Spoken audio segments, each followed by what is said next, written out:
Muy buenas noches, bienvenidos a una transmisión, bienvenidos a esta conferencia. Agradecemos a ustedes por su sintonía. Eh, Esperamos ahí que todo esté funcionando de la mejor manera posible a través de esta transmisión. Ya vemos que estamos en línea, así que pues queremos agradecerles a ustedes el favor de su atención, el podernos acompañar en esta que es la primera actividad de la Comisión de Educación Continua del colegio, para lo cual pues nosotros quisiéramos comentarles que tenemos un programa, hay una actividad, hay un tema por demás importante para la sociedad guatemalteca y pues la Comisión de Educación Continua ha tenido a bien organizar esta actividad. Así que sin más, quiero presentar, ya saludar aquí a los distinguidos miembros de la comisión, a los distinguidos invitados que también nos acompañan. Gracias a todos por su acompañamiento, por su respuesta positiva. Y sin más, invito a la maestra Ana Gabriela Soto Pineda, quien es integrante de la comisión, para que tenga bien dar las palabras de bienvenida. Adelante, por favor, maestra. Muchas gracias, Maynor. Muy buenas noches a todos y todas. En nombre de la Comisión de Educación Continua del Colegio de Farmacéuticos y Químicos de Guatemala, el COFAQui, como le decimos, es para mí un gran honor darles la más cordial bienvenida a este evento, en donde abordaremos un tema de vital importancia para la salud pública: sarampión, perspectivas epidemiológicas, clínicas y microbiológicas. El reaparecimiento de enfermedades eliminadas y controladas es una preocupación, todos lo sabemos, nacional y mundial, por lo que el fortalecimiento de la vigilancia epidemiológica y el refuerzo de conocimientos a nuestros profesionales de la salud en aspectos como el diagnóstico, procesamiento de muestras y reportes de caso es algo esencial. En Guatemala, pues no teníamos un caso de sarampión desde hace casi 3 décadas. La amenaza que representa a la salud pública es alta, por lo que desde el COFAQui reconocemos la relevancia de este tema y reafirmamos nuestro compromiso con la formación y actualización de profesionales agremiados. Nos enorgullece que uno de nuestros expositores esta noche es el licenciado químico biólogo César Conde, y agradecemos profundamente que agremiados de otros colegios compartan su tiempo y conocimiento, no solo con colegiados del COFAQui, sino con toda persona que a través de esta transmisión y que hemos compartido ampliamente durante estos días en nuestra red social esté conectado para poder aprender un poco más de este tema. Agradecemos también profundamente a nuestros ponentes, el doctor Mario Augusto Melgar Toledo, él será nuestro primer ponente, médico infectólogo pediatra, jefe de la Unidad de Infectología Pediátrica del Hospital Roosevelt y en la Unidad Nacional de Oncología Pediátrica del UNOP. El doctor Melgar posee experiencia en investigación clínica y es director del Centro de Estudios Clínicos de Salud Avanzada, CECLISA. Él abordará con nosotros el tema clínica e inmunización del sarampión. Nuestra segunda ponente es la doctora Erika Gaitán de Méndez, quien es la responsable de la vigilancia de los eventos supuestamente atribuibles a la vacunación e inmunización, que se conoce con las siglas ESAVI, y de inmunoprevenibles. También es consultor nacional y externo para inmunizaciones y enfermedades transmitibles y vigilancia de enfermedades desatendidas. La doctora Gaitán nos hablará sobre la epidemiología y salud actual del brote de sarampión. Agradecemos su presencia nuevamente en este salón virtual. Nuestro tercer conferencista es el licenciado químico biólogo César Roberto Conde Pereira, director de la Dirección del Laboratorio Nacional de Salud del Ministerio de Salud Pública y Asistencia Social de Guatemala, quien nos compartirá información sobre la microbiología y vigilancia laboratorial.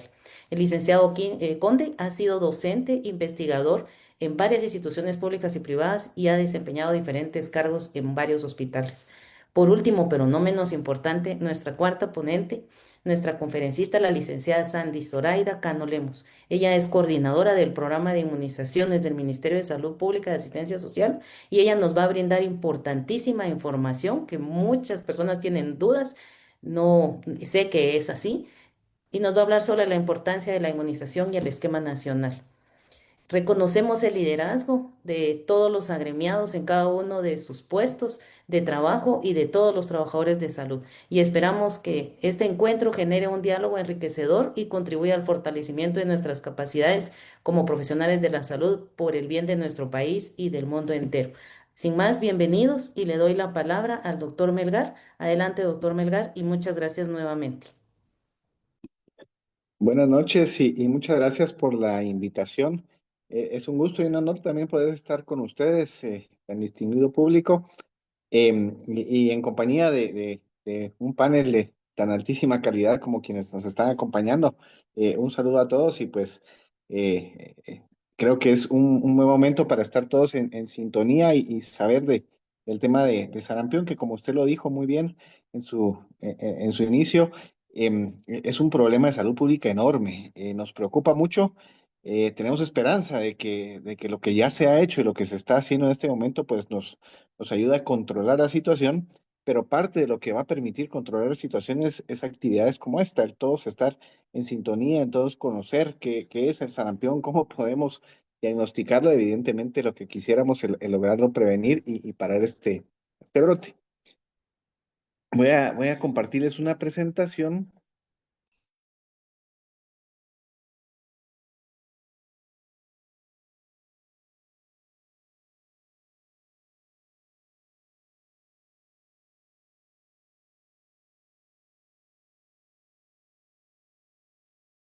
Me dicen si se mira adecuadamente.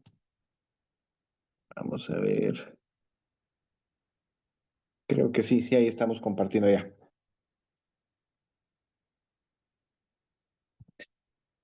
Pues bueno, voy a tratar tengo algunas cosas que voy a pasar un poquito rápido porque son temas que van a presentar mis colegas que están y que saben mucho más de eso que yo. Em, pero vamos a hablar muy brevemente ahí del virus en sí. Un paramixovirus, para la familia paramixovirus, pues tiene un montón de virus que son patogénicos para el ser humano, pero el género del sarampión es un morbillivirus. Tiene la característica de ser exclusivamente humano, ¿verdad? Y por eso es susceptible de eliminación y como la doctora Gaitán seguramente va a mencionar, tenemos todavía, creo, la esperanza de la erradicación del virus del sarampión del planeta. Estamos muy lejos realmente de eso. Es un virus complicado, especialmente por su alta contagiosidad y porque la vacunación no ha sido tan alta como lo necesitamos, como seguramente ella también lo va a mencionar. Pero al ser un virus puramente humano, pues nos da esa posibilidad, como pasó con la viruela, ¿verdad? Que la viruela, el virus de la viruela como tal, se logró erradicar del planeta, ya no tenemos casos de viruela. El virus de sarampión potencialmente podríamos ya no verlo y habíamos sido muy exitosos en controlarlo, en particular en la región de las Américas, que había sido la primera región en declararse libre de sarampión, pero como vemos en este momento, esa característica de ser altamente contagioso, pues seguramente fue una gran influencia para que esto no se lograra. Eh, Características del virus, ¿verdad? Un ARN monocatenario negativo, es un virus envuelto, un genoma no segmentado, varias proteínas importantes para su patogenicidad y algunos receptores celulares que mencioné ahí, como el CD150 de las células inmunes y el Nectin-4 del epitelio respiratorio. Y esto lo menciono porque característicamente el sarampión nos va a dar dos cosas. Bueno, diríamos tres, ¿verdad? Uno, el rash que siempre pensamos, pero la gravedad del sarampión suele ir debido a su tropismo por el pulmón, causa infección respiratoria superior y neumonía, que puede ser muy importante y usualmente es la causa de complicación y muerte en los pacientes, pero también al atacar el sistema inmune causa una característica depresión del sistema inmune o una borra prácticamente el sistema inmunológico y lo que usualmente vemos también como complicación es que más adelante, después de la infección, vamos a tener complicaciones, infecciones, esas muchas veces bacterianas, que muchas veces son la causa al final del día de las complicaciones o muerte por sarampión. Por ahí hay algunos negacionistas que dicen, y especialmente en esta última época hemos visto cómo se ha tratado de quitarle relevancia al tema del sarampión. Dicen, no, es que del sarampión es muy raro realmente o casi que nadie tiene gravedad o muerte. Y es relativamente cierto, el virus como tal no suele ser la causa del gran problema, sino la sobreinfección bacteriana. Eso sí que es causada por el virus, pues es lo que podemos ver después. Estabilidad del virus, la verdad es que es un virus que se puede manejar muy fácilmente desde el punto de vista de control y prevención de infecciones. Es sensible a la luz UV, es sensible al calor, sensible prácticamente a todos los desinfectantes. Como todos los virus envueltos, realmente es bastante fácil de manejar con limpieza, incluso solo con una solución jabonosa podríamos controlarlo. El riesgo del virus real no es que se mantenga en el ambiente fácilmente, sino más bien que se mantienen en el aire fácilmente y en espacios cerrados principalmente, va a poderse contagiar rápidamente. El virus de sarampión, al igual que el virus de la varicela, tiene la característica de poderse quedar suspendidos en el aire durante varios minutos, incluso horas. Y eso hace otra vez que podamos tener una transmisión larga y que tengamos la susceptibilidad de incluso con una mascarilla de las quirúrgicas, pues tener una transmisión. En cuanto a variabilidad genética, pues hay un solo serotipo, pero hay múltiples genotipos. Los genotipos nos ayudan en la vigilancia epidemiológica y el Lic Nájera seguramente nos va, perdón, el Lic Conde nos va a hablar ahí de este tema, que es bien interesante y que tenemos capacidades para verlo y que de hecho nos ha ayudado para saber el origen de este virus, de dónde nos estaría llegando, pues podríamos saberlo a través de la variabilidad genética que tiene.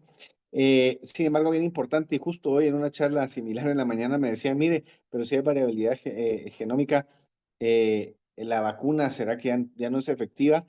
Todo hasta el momento, aunque hay variabilidad, la vacuna sigue siendo altamente efectiva a pesar de esta variabilidad. Por supuesto que en el futuro habrá que estar monitoreando esto, pero llevamos bastante tiempo con la vacuna, a pesar de la diseminación del virus, pues sabemos de que hay una buena cobertura y hay un ejemplo nada más de los genotipos que se pueden presentar. ¿Qué pasa cuando tenemos el virus de sarampión? Pues este virus usualmente, diríamos, en el día cero al principio, nos va a llegar a través de gotitas, ¿verdad? En el ambiente o a través del contacto con una superficie que esté contaminada, que llegue hasta nuestras mucosas, ¿verdad? Nariz, boca, ya que prácticamente que estemos respirando o que de mala suerte estemos cerca o toquemos algo con sarampión, nos tocamos ojos, nos tocamos nariz, nos tocamos boca, pues es muy fácil que se nos contagie, es altamente contagioso. Este virus luego se va a ir a los linfonodos, ¿verdad? A los nódulos linfáticos donde tenemos las defensas y va a causar una viremia primaria. ¿Qué quiere decir esto? Decir esto? Que se va a diseminar en todo nuestro cuerpo, más o menos entre 2, 3 días en promedio. Esto es importante porque después de la viremia primaria, vamos a ver que ya va a haber una multiplicación del virus en el sistema respiratorio, en nariz, boca, pulmones. Eso quiere decir de que ella se puede transmitir, pero no necesariamente vamos a tener la clínica característica de sarampión.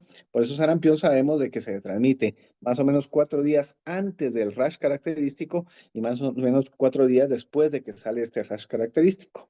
Después de esta multiplicación, le decía, en epitelios respiratorios, en pulmones, sistema reticuloendotelial, pues ya tenemos lo que se llama una viremia secundaria. Vuelve a salir a la sangre el virus y ahí ya nos causa el característico exantema. Ahí ya podemos tener compromiso respiratorio, mayor gravedad, según la viremia que tenga este paciente. Más adelante, pues más o menos 11, 14 días después de la transmisión, el virus va a estar en todo el cuerpo y va a empezar a bajar finalmente la viremia y se va a controlar. La gran mayoría de casos de sarampión vamos a tener una enfermedad transitoria autolimitada.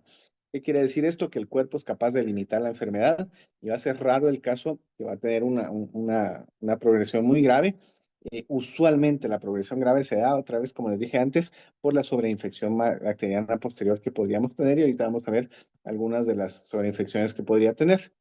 Hay quienes que evitan nada más para ver en cuanto al virus, ¿verdad? Ustedes, si esto para ustedes es importante desde el punto de vista de diagnóstico, como en los primeros días realmente tenemos poco virus, pero cuando ya tenemos la viremia y es cuando tiene fiebre el paciente, usualmente vamos a tener una alta viremia y la posibilidad de detectar el virus fácilmente a través de tecnologías que lo detecten. Em, Importante ahí periodo de contagiosidad, ¿verdad? Ahí en medio contagia muchísimo el virus en este momento y el aumento de anticuerpos pues se va a ir dando ya más o menos como siempre después de la primera semana, usualmente después de la segunda. De ahí también la forma de diagnóstico a través de anticuerpos, pues que normalmente lo vemos hasta después de la primera semana y el tema de anticuerpos pareados podría funcionar también, pero también por lo menos 2 semanas de diferencia. Incubación relativamente corta de la enfermedad, pero sí, sí, otra vez, importante que en los primeros días de enfermedad no es una clínica tan característica como lo vamos a ver más adelante. Y aquí un poquito nada más separado cómo veremos la enfermedad, la fiebre, desde que empieza la fiebre, cómo el exantema, o sea, el rash, las ronchitas que nos salen en el cuerpo, no salen al principio. Lo primero que tenemos normalmente va a ser solo fiebre, pero vemos cómo aparece primero, poquito tiempo después de la fiebre, los ojos rojos, ¿verdad? Característicamente, los síntomas respiratorios superiores. Hay algunas veces, platicábamos hoy en la mañana en el hospital, yo trabajo en el Hospital Roosevelt, me platicaban los médicos que estuvieron en la pandemia, perdón, en la epidemia de sarampión de los noventas, que veían siempre que venía sarampión, había ojos rojos y tos. No había sarampión sin conjuntivitis y tos, era como una forma de característica de diferenciarlo de otras patologías. Pues ven ahí de que desde el principio tenemos síntomas de resfriado, empieza a haber conjuntivitis importante, las manchas de cóplica al principio, pero desaparecen rápido. Ahorita vamos a ver una fotito de esas manchas que son características en la boca, que si las vemos casi que podemos decir que es sarampión, pero la verdad es que es difícil verlas por el corto tiempo que tienen. El exantema, que sale más o menos al cuarto día, es muy característico y dura más o menos unos 5 días. Aquí están las manchitas que les decía, ¿verdad? Aquí nada más resumiendo, incubación 10 a 12 días, puede ser tan largo como 21 días, y esto es importante desde el punto de vista epidemiológico, pero desde el punto de vista clínico, usualmente vamos a ver una incubación entre 7 y 14 días máximo, en promedio 10 a 12.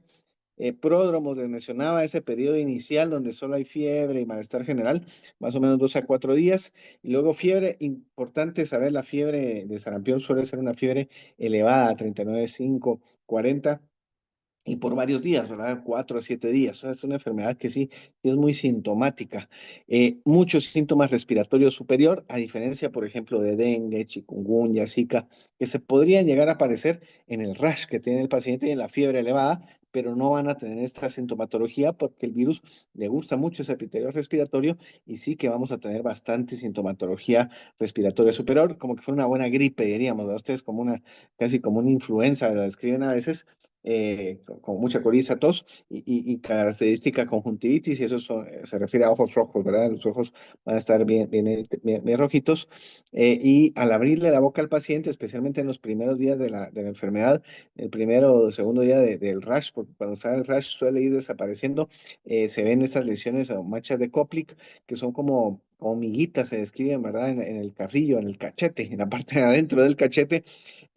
Lo he visto descrito en varias infografías ahí. Realmente para la comunidad en general, esto no es una ayuda diagnóstica, esto es básicamente para el clínico, para el médico, que vaya a buscar eso al verle la boca al paciente, porque no es tan fácil de identificar. O sea, sí necesitamos algún entrenamiento para identificar estas manchas de Koplik, pero si se encuentran y si las sabe identificar el clínico, pues casi que puede hacer ahí diagnóstico de sarampión solo con ese hallazgo. La erupción, o sea, el rash, se los mencionaba, ¿verdad? 2 o 4 días después del pródromo, persiste más o menos 5 a 6 días. Importante, empieza en cara, cuello y se va al tórax, ¿verdad? Y desaparece al revés, desaparece tórax y luego cara. Y eso es importante porque hay otros rashes que se parecen un poco, pero se pueden diferenciar que vienen al revés. El síndrome mano-pie-boca es uno muy característico, ya hemos tenido, se recuerdan algunos brotes de esto, pero eso usualmente es distal, ¿verdad? Valga su nombre, en las manos y en los pies. Este no, este empieza en cabeza, cuello y tórax. Y ahí ven una fotita, ¿verdad? De ese rash, es bastante evidente, no debería de ser difícil de identificarse. Les decía, el sarampión pues sí es una enfermedad relativamente autolimitada, relativamente benigna, en el sentido de que como bien se quita, pero de vez en cuando sí que se complica, de vez en cuando no es nada despreciable. Se dice que podemos tener complicaciones como diarrea hasta en el 8% de los pacientes, otitis más o menos en el 7%, neumonía 6%, encefalitis, que sí es mucho más grave, ¿verdad? Que esto es que llega al cerebro, más o menos 1 de cada 100 pacientes. Que ojo, porque si llegamos a tener un brote importante, que tengamos 1,000 pacientes, pues vamos a tener 10 encefalitis, no es para nada despreciable, y la muerte más o menos se calcula en el 0,2%. Un dato interesante y que ha sonado mucho es que en el último brote que tuvimos se dio en áreas donde había mucha desnutrición, y esa mortalidad se fue muchísimo más alta. se describe hasta el 50, entre el 40 y el 60% de muertes. O sea, más o menos la mitad de los pacientes que tuvo sarampión en ese último brote fallecieron. Probablemente ese número es tan alto también porque se cuenta mucho el paciente que llegó al hospital grave, ¿verdad? Que llegó al hospital y si llegó al hospital usualmente está grave, pero independientemente es muchísimo. O sea, que fallezcan la mitad de los pacientes que llegan a un hospital es muchísimo. Se atribuye esto a que eran pacientes realmente muy vulnerables y con desnutrición. Y aquí lo mencionamos, ¿verdad? Ustedes en poblaciones así, se dice que en general puede haber un 10% de mortalidad. Es importante, si se da durante el embarazo, puede causar aborto o parto prematuro, que eso puede ser muy grave. Y lo que mencionaba antes, lo repito acá, la neumonía puede ser más de la mitad de las muertes. O sea, la complicación suele ser la que se lleva a los pacientes y causas más comunes de muerte, neumonía en niños y encefalitis aguda en adultos. Em, Hay una patología bien interesante que sí que se veía en los 90s, en los 80s y 90s. Hoy en día, pues, gracias a Dios, ya no la vemos gracias a la vacunación y que ya casi no hay sarampión. Es la parencefalitis esclerosante subaguda, que eso es una enfermedad degenerativa del cerebro, del sistema nervioso central, porque el virus, a pesar de que pareciera que desapareciera, en algunas personas se queda en el cerebro y con los años, esto no es de días, es de años, puede haber un deterioro neurológico importante. Es muy, muy grave, ¿verdad? Esto usualmente se da 7 años después de la enfermedad, pero puede ser entre un mes y hasta 27 años después, es lo más largo descrito. Ya muchísimo años, muchísimo tiempo después y más o menos 5 a 10 casos por millón. Otra vez, imagínense ustedes que tuvieran una población de 300.000 niños nacidos al año, pero que a todos les da sarampión, a los 3 años ya tienen 1 millón. O sea, en cada 3 años van a tener más o menos 10 casos de esta enfermedad terrible. Por suerte otra vez, gracias a la vacuna, hoy no lo vemos. Y más o menos lo que se da, insidioso, deterioro de la conducta, del intelecto, ataxia, convulsiones mioclónicas, y esto lleva a la muerte del paciente. Usualmente se hace el diagnóstico de certeza pues a través de necropsia. Eh, Les decía que desde que ya tenemos vacunación importante, pues ya es muy, muy raro que lo veamos. En el embarazo los mencioné, ¿verdad? Puede causar parto prematuro, aborto espontáneo, recién nacidos con bajo peso al nacer. Em, y sí se han notificado rara vez defectos congénitos, pero la verdad es que no se considera una manifestación de este virus. Característicamente o clásicamente se clasificaba en cuatro el sarampión, ¿verdad? El sarampión alemán, que les adelanto, no es sarampión, era la rubiola, pero se le decía sarampión alemán. Luego un sarampión atípico, que ahorita vamos a ver que ya no lo vemos, pero fue interesante, modificado, que sí que podríamos ver, lo mismo que sarampión negro. Entonces, sarampión alemán no lo mencionamos porque es la rubiola, pero el sarampión atípico sí se dio cuando se usó una vacuna que era inactivada en los años 60 y pues bueno, eso también podía confundir al clínico. El que sí que podríamos ver es el sarampión modificado. Este se describe principalmente cuando se recibe inmunoglobulina. En Guatemala no tenemos inmunoglobulina, pero sí que se ha visto también, o sea, se ha asociado al uso de vacuna. Entonces, podríamos ver algún caso de sarampión modificado que hace salida desde hace mucho tiempo de su existencia en pacientes que tengan vacuna, ¿verdad? Esto es importante estar atentos a vigilarlo. Y el sarampión negro, este sí que es muy grave, ¿verdad? Este es una manifestación muy, muy grave. También se llama sarampión hemorrágico y el paciente va a tener fiebre, convulsiones, delirio, dificultad respiratoria, hemorragia en piel de membranas mucosas y va a irse a la muerte rápidamente. El diagnóstico, pues la verdad es que el diagnóstico para el sarampión suele ser clínico o solía ser clínico cuando teníamos muchos pacientes. Menciona aquí fiebre y rash porque fiebre y rash es la definición de caso de sarampión, pero no nos da un diagnóstico de certeza porque esto es bastante, bastante amplio. Sí que vamos a ver clínica sugestiva cuando tengamos fiebre, el rash cefalocaudal, las manchas de Koplik, sintomatología respiratoria superior, y se me fue ahí, pero también bueno, sí, ahí está, perdón, el rash cefalocaudal. Entonces, si tenemos un paciente con fiebre, rash y sintomatología respiratoria, en la época en que había mucho sarampión, hacíamos diagnóstico de sarampión. Ahora pues no, ahora no hacemos un diagnóstico clínico, nos tenemos que ir a pruebas diagnósticas siempre que tenemos sospecha diagnóstica. Y eso pues tenemos la serología, la detección del virus a través de cultivo de PCR, ya sea en hisopado nasal o en orina, y pues más adelante nos van a hablar seguramente más de esto, pero lo buscamos en tres muestras, en el epitelio respiratorio, porque ahí le gusta irse al virus, en hisopado nasal, ¿verdad? A través de la detección de suero de IgG, IgM, y en la orina. Y recordar nada más aquí de entrada, y lo van a mencionar más adelante muy seguramente, que si tenemos un paciente que cumple definición de caso, ese hay que reportarlo, ¿verdad? Hay hojas de reporte, y si les toca a ustedes algún caso positivo, pues toca mandar el reporte, algún caso sospechoso, mandarlo con su hoja de reporte. ¿Qué se hace con el paciente para evitar que se transmite? ¿Se debe de aislar? Pues sí, se debe de aislar. Sarampión es sumamente contagioso. Otra vez se transmite a través del aire, y por lo tanto debemos de usar mascarilla N95 para manejar a estos pacientes. Si bien si estamos ya vacunados o ya tuvimos sarampión, pues estamos protegidos, de todas maneras es una precaución extra porque nunca la protección es 100%. Entonces se indica el uso de mascarilla N95, y no digamos a las personas más vulnerables. Si voy a tratar yo pacientes con sarampión, pues debo usar N95. Debería quedarse el paciente en una habitación individual, o sea, dejarlo solito. En el caso del hospital debería de ponerse presión negativa. Si no hay presión negativa, pues al menos un lugar bien ventilado. Y esto sería cierto también para el hogar. Si van a tener a alguien con sarampión en la casa, pues tenerlo lo más separado posible, porque la verdad es que no es tan fácil, y lo supimos con el COVID, ¿verdad? No es tan fácil separar a alguien en casa, pero tratar lo más posible de que esté separado, evidentemente no salir a la comunidad, no irse al centro comercial, al cine, ni mucho menos, ¿verdad? Quedarse en casa en una habitación, y tratar de que esta habitación sea lo mejor ventilada posible. Tratamiento, pues no hay un antiviral específico, realmente es puro manejo de soporte. Se han ensayado algunos antivirales, pero no ha habido buena respuesta en realidad. Se siguen buscando. En manejos de soporte se refiere a utilizar básicamente medidas generales de hidratación, ¿verdad? Si lo necesita el paciente, o sea, mucha agua, algo para fiebre si hay fiebre, y básicamente esperar a que vaya pasando. Por supuesto, tratar complicaciones si las hay. Eh, y como quedamos de hidratación oral, pues la verdad es que cualquier líquido, ¿verdad? Aumentar la ingesta de líquidos del paciente. Para la fiebre, mejor acetaminofeno, paracetamol, ¿verdad? Evitar aspirina. Reposo si se indica, ya lo dije, aislamiento domiciliario. Y ver si hay algún signo de alarma, que principalmente es dificultad respiratoria o datos neurológicos, o sea, cambios de la conducta del paciente, de la conciencia o de la conducta.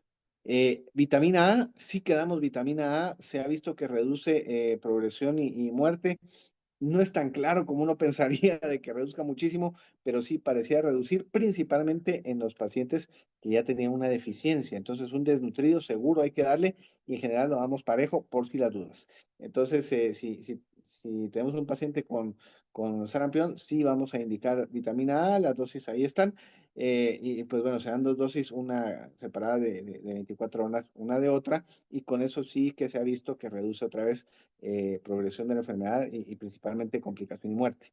Y otra vez, principalmente el paciente deficiente, pero como no sabemos quién tiene deficiencia, pues lo damos absolutamente a todos. Cuando se hospitaliza a un paciente, pues es muy chiquito, desnutrido, si está complicado, lógicamente, una embarazada, o si es inmunosupreso. Y en el hospital, pues igual es un tratamiento sintomático, hidratarlo usualmente por la vena si es necesario, oxígeno si lo necesita, ver los electrolitos, nutrición, otra vez también vitamina A si el paciente está en el hospital. ¿Qué hago si ya expuse a un paciente? Pues puedo poner la vacuna, y lo hace el ministerio. Si la persona no está vacunada, se vacuna a los contactos, principalmente a los domiciliarios. Y entre antes mejor, porque si se vacuna pronto o rápidamente, potencialmente se evita que la enfermedad se dé. Igual puede que se dé, pues no es que prevenga siempre, pero potencialmente podría ayudarle. Entonces se trata de vacunar pronto. Inmunoglobulina, si hubiera disponible, no tenemos ahorita disponible en Guatemala, pero si la hubiera, se puede dar en los primeros días, y esto se hace principalmente para los grupos de riesgo. Está la licenciada Sandy Cano, entonces no va a hablar mucho de vacunas realmente, voy a tratar de pasarlo rapidito, pero decir nada más que la vacuna lleva bastante tiempo, en los años 60 las primeras, ¿verdad? Esa es la cepa de que se utiliza usualmente de vacuna. 1963, unas inactivadas no funcionan, ya en 65 la viva atenuada funciona muy bien, se retira la muerta por eso. se licencia combinada más adelante, ¿verdad? Sarampión, rubiola y más adelante sarampión, rubiola y paperas, que es un éxito rotundo. Más adelante nos damos cuenta que una dosis no era suficiente, se pone una segunda dosis y recientemente hay una que está combinada también con sarampión. Em, Se puede poner sola combinada, normalmente la encontramos combinada, como les decía. Em, si vienen en fibroblastos de embrión de pollo, en teoría podría haber algunas cantidades pequeñas de albúmina, neomicina, sorbitol y gelatina. Si alguien ha tenido anafilaxis al pollo o al huevo, pues podría ser una contraindicación, pero si solo fue una reacción alérgica que ha tenido, no es una contraindicación para la vacuna. Básicamente produce una infección leve, ¿verdad? Ustedes, como es un virus atenuado, pues es como que estuviera infectado, pero no es transmisible, eso es bien importante. No se ha visto que aunque tenemos el virus en el cuerpo, no lo vamos a transmitir. Importante mencionar ahorita eso que nos da una infección, porque sí que podríamos detectar al virus de la vacuna en el paciente. Por ejemplo, si yo tengo un paciente que se vacunó hoy, en una semana le busco virus a través de una PCR, voy a tener una PCR positiva, pero no es que tenga sarampión, es que tiene el virus, está recién vacunado. Si le hago una detección de anticuerpos 2 semanas después, puedo encontrar una IgM positiva porque está reaccionando al virus, no porque tenga sarampión, ¿verdad? Entonces, esta diferenciación es bien importante y nos sirve mucho a la hora de hacer vigilancia, ¿verdad? De casos que han habido antes, que se dice, bueno, ¿y por qué tengo un caso positivo? Ah, bueno, hay que ir a ver si no está recientemente vacunado. Importante, 95% de los vacunados responden con una dosis, hasta el 99% con 2 dosis. Entonces es bien importante asegurar las 2 dosis. Ojo, si llegáramos a vacunar antes del año, y eso lo va a mencionar seguramente la licenciada Cano después, esa dosis se considera una dosis cero. Alguna época se colocó una dosis a los 9 meses y después a los 4 años. Realmente no responde muy bien antes del año. Entonces, hasta el 15% no podría no responder a los 9 meses. Por eso es que se pone otra vez la vacuna si se pone antes del año. Por eso no se ponen niños pequeñitos, porque no responden bien. Uno diría, mejor los vacuno desde el mes de vida y así a salir de eso. Es que no van a ser buenas defensas. Necesito vacunarlos a partir del año para que hagan buenas defensas. Eh, los anticuerpos son mayores si tengo enfermedad natural, pero todo nos hace pensar que la vacuna protege para toda la vida. El esquema, pues ya se los van a presentar, los voy a saltar y nada más mencionar de que sí hay algunos eventos de adversos con la vacuna, artralgias, rash, prurito, púrpura, o sea, puede doler las articulaciones, puede dar un poquito de rash. La verdad es que es raro, es de esas vacunas que uno la pone y no duele y es muy raro que tenga alguna manifestación más adelante. Lo menciono porque ha sonado otra vez, lamentablemente, y tenemos evidencia enorme que esto no es así. Autismo no está ligado a la vacuna. Esta es una referencia a la Academia Americana de Pediatría, que tuvo que sacar una publicación diciendo fact-checked, measles vaccine is safe and effective. La vacuna de sarampión es segura y efectiva. No tiene ninguna asociación con esto y se ha estudiado ampliamente. Autoridades de un país vecino, que no diríamos cuál es, pero es Estados Unidos, nos han venido a poner otra vez esto en la mesa. Razones, la verdad es que son difíciles de entender. No, más que mucha gente antivacunas que está buscando ahí donde justificarse, pero esto está bien estudiado, pueden ustedes leer muchísima literatura y pues no hay ninguna relación. Y bueno, me voy con eso a quién vacunar, pues ya lo va a decir la licenciada. Eh, Indicaciones de revacunarse realmente casi nunca va a ustedes. Solo que me hubiera vacunado en los 60 con esas vacunas y la verdad es que a casi nadie. Entonces, si alguien incluso nació antes de 1957, se dice en Estados Unidos, pero en Guatemala muy probablemente nacidos después de los que hayan nacido en los 60, ya pasó alguna infección y por lo tanto no necesitaría vacunarse. Con esto termino, me imagino que las preguntas van a ir, no sé si ahorita o al final. Les agradezco mucho otra vez la invitación y pues los dejo ahí con los demás conferencistas. Muchas gracias.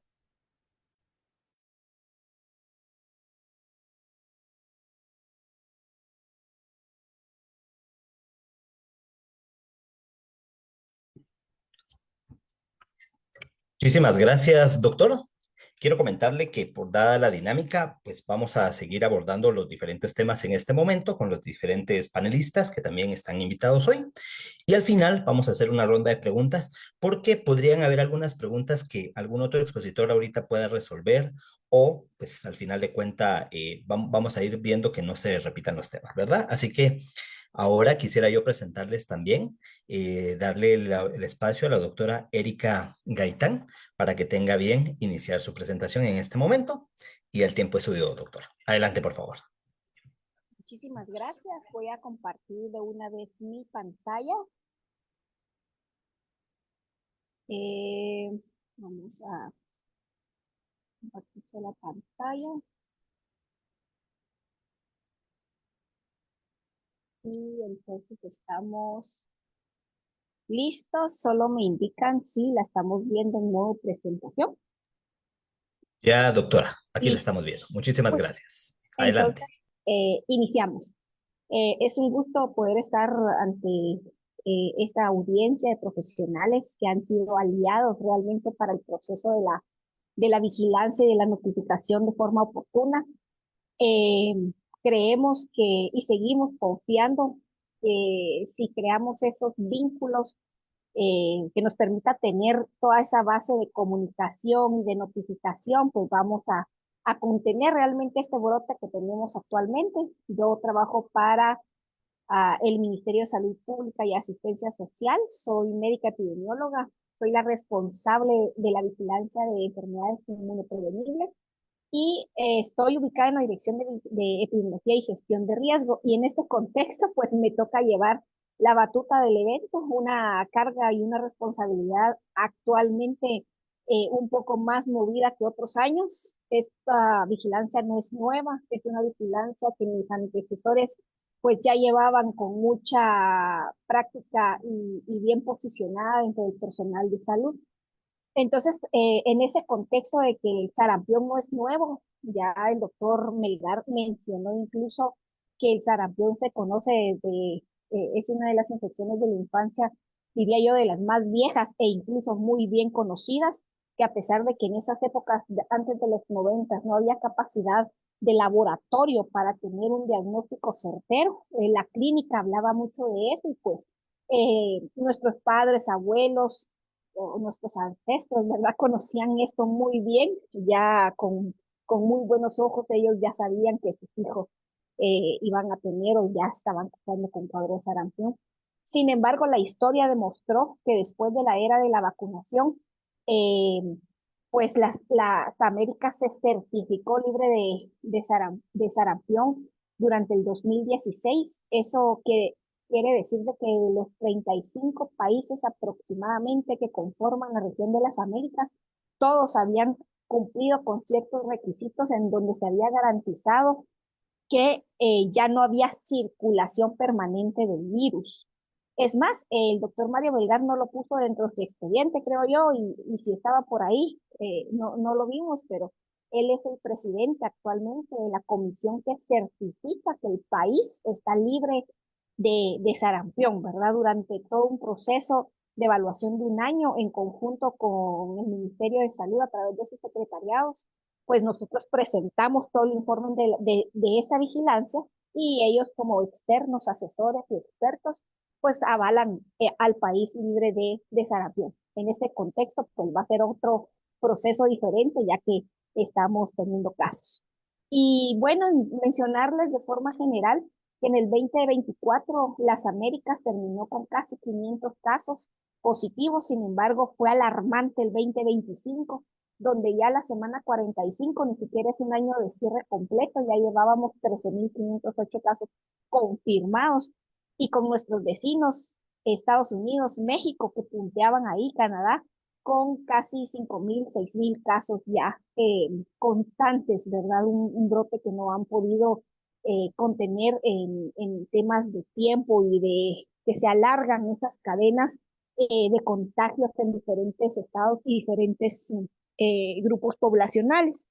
Y dentro del proceso de cierre de año, pues hubo países que notificaron en las últimas semanas, según los reportes del Reglamento Sanitario Internacional, Uruguay, Guatemala ya había reportado un primer caso en el mes de octubre, que precisamente no fue un hallazgo, no fue una detección clínica, porque fue algo muy, muy atípico. El doctor Melgar mencionaba que gracias a la vacunación podría pues verse estos cuadros que en realidad ahora que tenemos los casos no, no hablamos de esas características atípicas, más bien son casos muy, muy de libro y que ahora sí los estamos viendo en vivo y a todo color.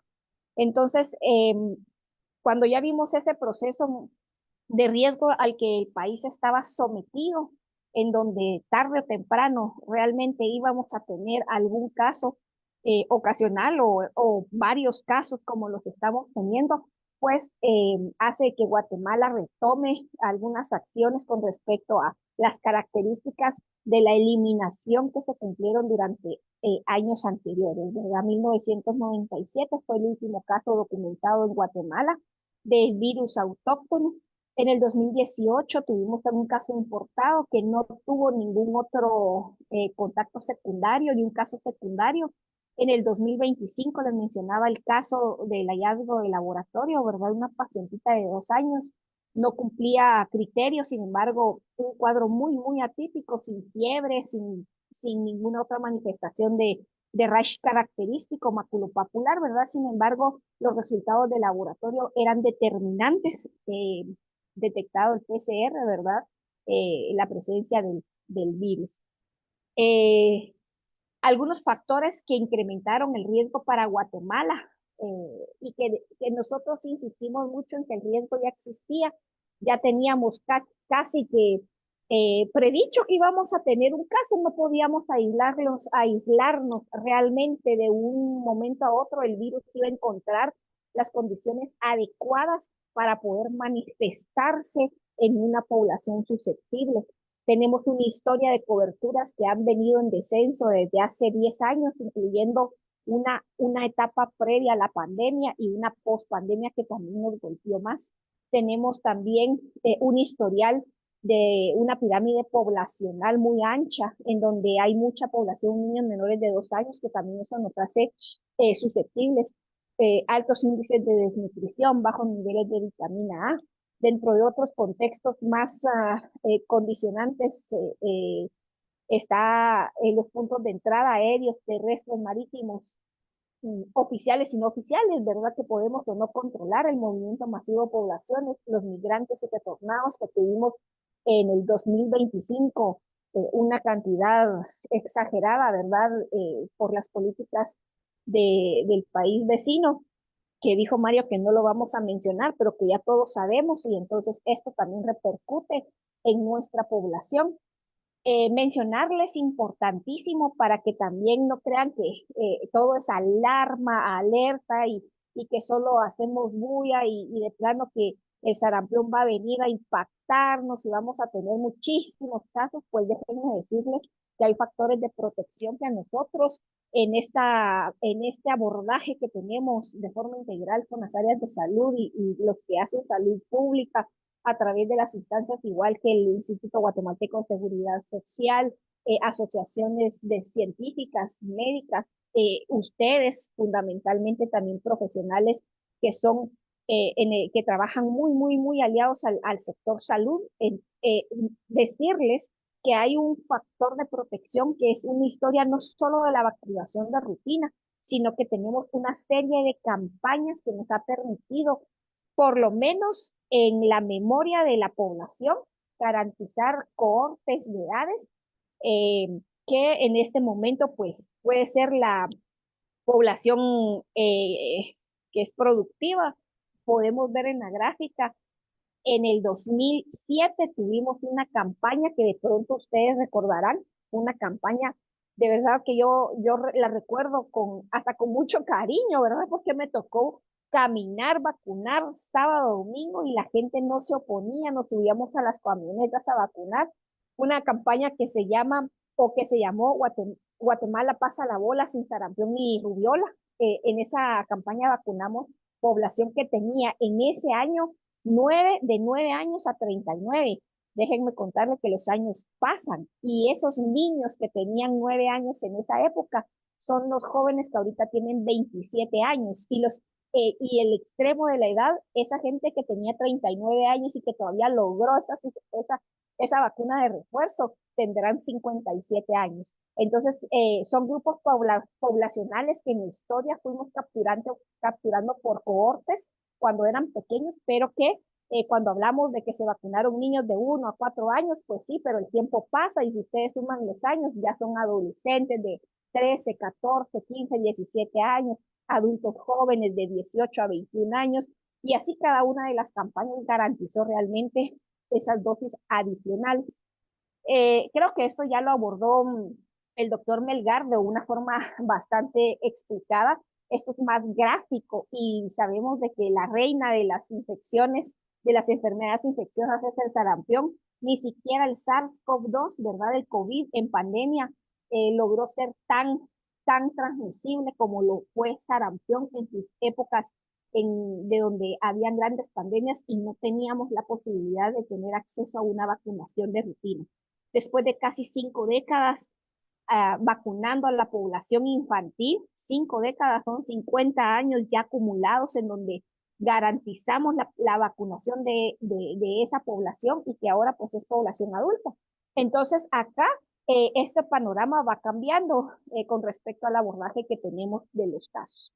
Y entonces mencionarles acá, esta gráfica a mí me gusta mucho porque puede dar una sensación realmente de protección o un poco tratando de explicar qué va a pasar con los casos que tenemos ahorita. Si tenemos una memoria histórica de muy buenas coberturas del 95%, como en el 2018, que ya veníamos acumulando pues una bonita cantidad de gente inmunizada o vacunada más bien, podíamos haber estado en el extremo derecho, en la gráfica inferior, donde están todos los muñequitos amarillitos, ¿verdad?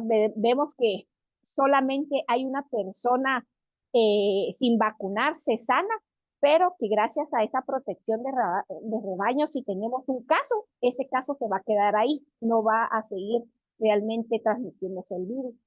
Seguramente en el panorama en el que estamos ahorita podamos estar en un intermedio entre el 75% al 90%, ¿verdad? Y entonces ya vamos a ver que no vamos a tener solo un caso, vamos a ir teniendo goteaditos algunos casos por la forma en que se transmite y por las cadenas de, de, de contactos que no logramos contener de forma oportuna, derivado a la falta de información, de confianza, de acceso a la información, etcétera, que no podemos contener. El virus seguramente va a seguir encontrando a alguien susceptible, pero no vamos a tener la imagen que ustedes ven en la parte superior izquierda, donde un caso enfermo pues contagiaba en una población, en un cuarto con 20 personas, 18 gente seguramente se iban a enfermar. Eso no lo vamos a ver.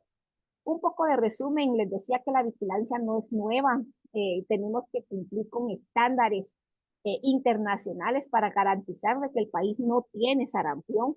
Por lo tanto, cumplimos con una serie de definiciones de casos que nos permiten muestrear a la población que se enferma, pero que cumple con algunas definiciones muy básicas, como lo mencionaron anteriormente, que era fiebre y rash. Con estas dos características, nosotros podíamos tener acceso a una cantidad ya predeterminada para decir que era una vigilancia robusta, una vigilancia oportuna, en donde nosotros podíamos garantizar que no teníamos sarampión. Esto es como muy cotidiano, ¿verdad? Ay, ¿cuántos casos se tuvieron el año pasado? Preguntan ahora, ¿verdad? Uy, casi 500 casos sospechosos. Ok, pero todos esos fueron descartados con los procesos, ya sea en su casi 90% descartados por el Laboratorio Nacional y un porcentaje muy bajo que se notificaron que no se tomaron las muestras oportunamente, pero sin embargo lleva una serie de acciones para lograr tener un informe final que también se presenta a esta comisión junto con los que ya se descartaron por laboratorio. Esta es la historia o la memoria que podemos tener como país y la certeza de que podemos realmente contener brote sin menospreciarlo, porque ya vimos y escuchamos que teníamos mucho tiempo de no tener sarampión y puede haber ahí algún tipo de diferencias que de pronto no podamos imaginar que pudiera pasar tal vez en una región más concentrada, ¿verdad? En donde podamos tener población vulnerables, no solo por bajas coberturas, sino porque condicionantes de salud permitan que el virus pues sea más difícil controlar. Entonces, ya para contarles, 2026 empezamos arrancando el año, el 2 de enero, el primer día laboral, viernes en la tarde, nos notifican que un caso salvadoreño de 24 años, originario y residente de El Salvador, pues tenía como factor de riesgo vinculante haber estado en nuestro país en una actividad religiosa masiva que aglomeró un aproximado de 2.000 asistentes, entre ellos participantes originarios de México, de Estados Unidos, Honduras, El Salvador y obviamente Guatemala fue el país sede del evento, por lo tanto tuvo el mayor número de porcentaje de asistencia. Esto necesito que ustedes le pongan mucha atención porque de pronto dicen ya se salió el cerco epidemiológico, como hablan los medios de comunicación y que se perdió y entonces ahora ya va a haber sarampión en todo el país. Pues déjenme mencionarles de que gracias a la activación de los equipos de respuesta inmediata es que hemos detectado los casos a partir de un pequeño listado que nos proporcionaron en donde nos percatamos que aunque fuera muy mínima la cantidad, hubo jóvenes y adultos jóvenes casi de todo el país que participó en este evento.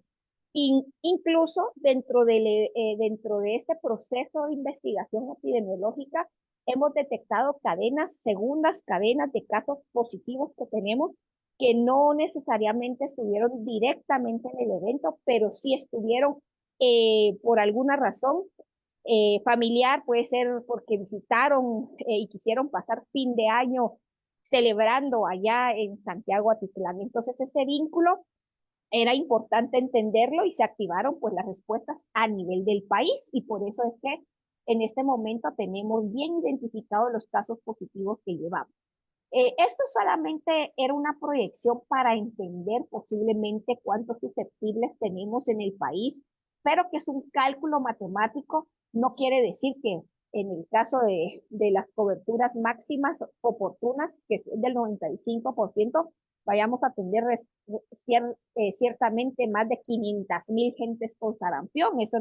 Eso no va a pasar por la protección de rebaño que les mencionaba. E incluso, muy importante, hoy aprendí algunas cosas o volví a recordar algunas cosas del sarampión en la parte de la susceptibilidad y la vulnerabilidad que tiene a la luz y otros aspectos que pueden ser favorables para nosotros que somos un país pues bastante diverso en temperatura, pero más tropical, caluroso, que esperemos que cuando ya venga la época de sol, entonces podamos ver esa disminución más evidente o ya cortemos ahí alguna transmisión.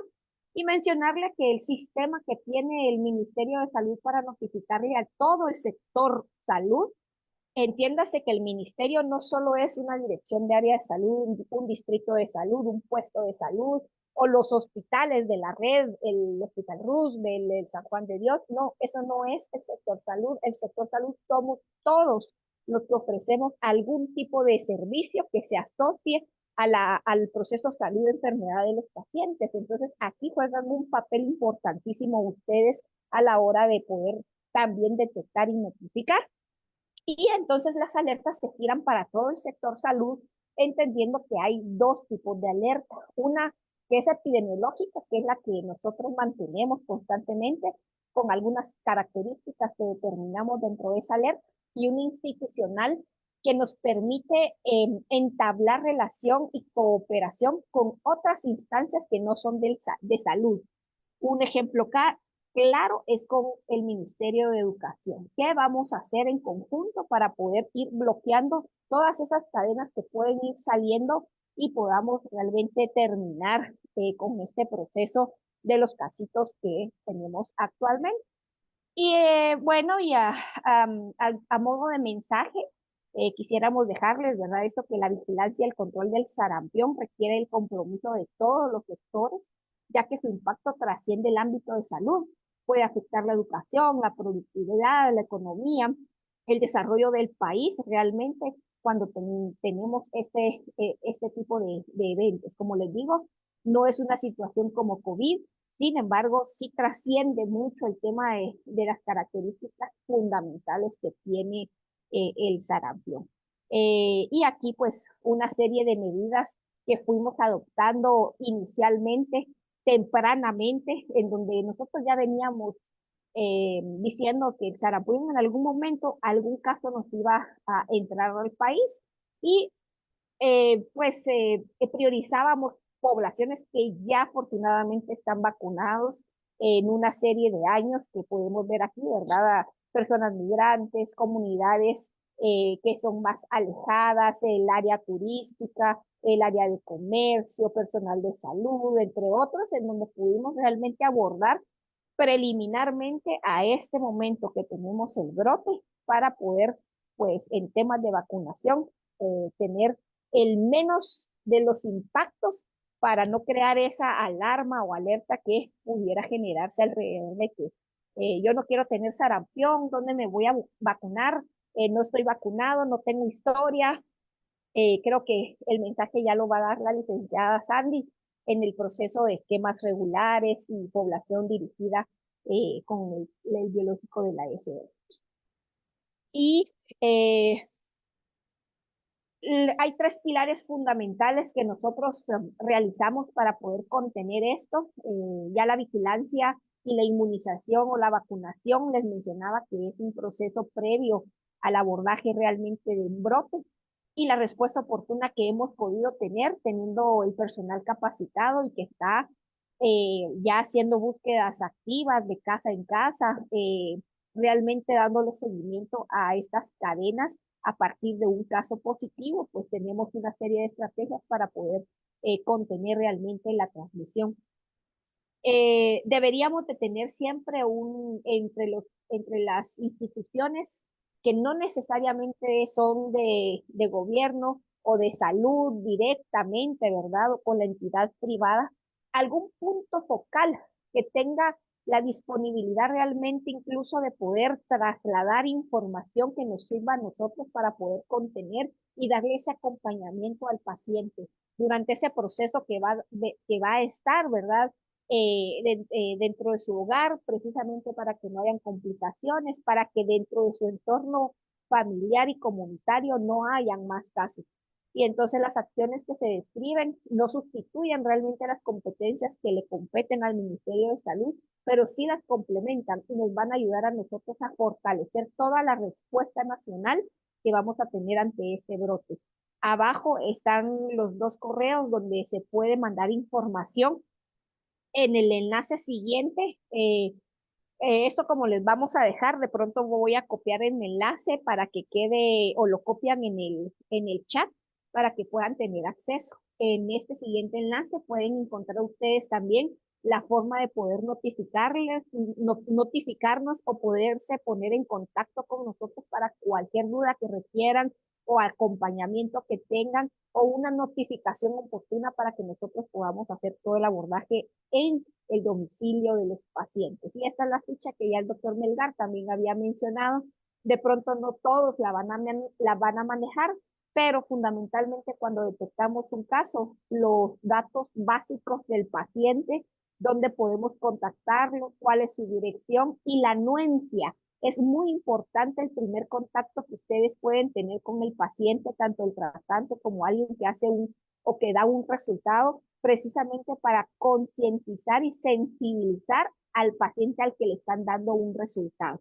La importancia que tiene el ser positivo a un caso, ser positivo a sarampión, el impacto que puede tener y que nosotros estamos en la mejor de las disposiciones para poder dar ese acompañamiento y poder contener la transmisión del virus. Entonces, el trabajo realmente es muy duro para los equipos que están ya en la calle dispuestos a poder pues tener esa disponibilidad de poderle atender, de vacunar a los rezagados, a esquemas atrasados, población priorizada, ¿verdad? Y de la búsqueda activa constante de casos que podamos tener por ahí regaditos y poderlos detener o detectar oportunamente.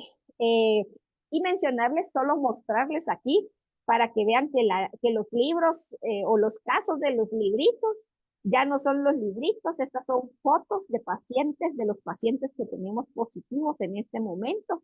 Y de libro, o sea, la clínica no es atípica, el total de los casos son pacientes sin antecedentes de vacunación, por lo menos demostrable o que tengan la memoria de haber sido vacunados. Y bueno, ahí está la característica del exantema y que aparece principalmente pues céfalo-caudal, como lo mencionó, y se posiciona muy bien en el tronco.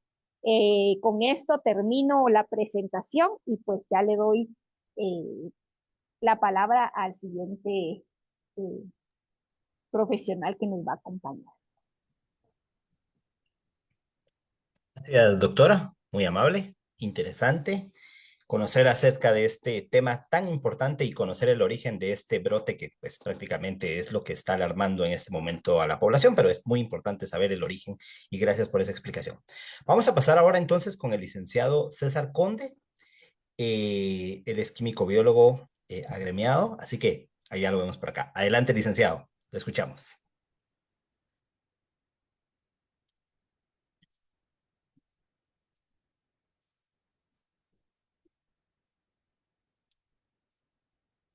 Ok, no sé si se ve ahí, Minor. Sí, ya, licenciado, ya estamos viendo su pantalla. Adelante, el tiempo es suyo. Muy buenas noches.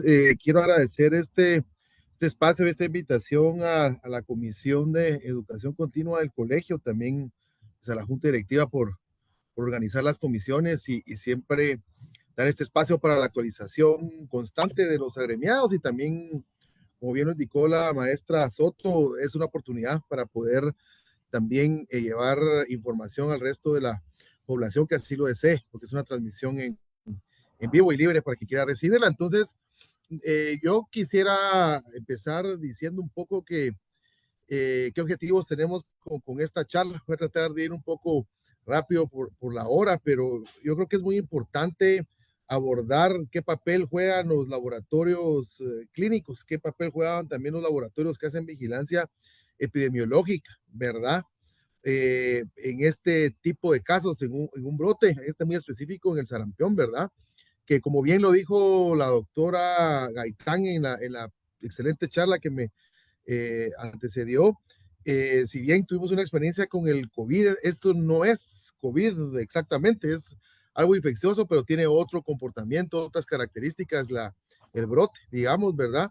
Y hablar un poco que vamos a reforzar ese rol de laboratorio en el brote de sarampión, tanto diagnosticando como vigilando, optimizar el diagnóstico serológico y molecular, pues dar un poco ahí claves de cómo es mejor tomar la muestra, porque también vamos a hablar un poco de cómo reducir errores preanalíticos, explicar el envío de muestras a la DLNS, en qué casos, ¿verdad? Y cómo debe hacerse. Y hablar también muy brevemente, en una introducción muy breve, un par de diapositivas ahí, hablando de la vigilancia genómica como una herramienta de salud pública. Entonces, primero respondiendo a esto, ¿verdad? ¿Por qué el laboratorio tiene un papel crítico en el tema del sarampión y sobre todo en este brote? Primero, lo que hay que tener claro es de que el sarampión es una enfermedad eliminable y esa creo yo que es el gran objetivo que tenemos ahorita como Ministerio de Salud Pública y en la cual todos aquellos otros sectores como el ICS, los laboratorios privados, el sector privado también que atiende salud debe participar activamente porque entre todos es que realmente vamos a lograr eliminar, digamos, el sarampión del país otra vez.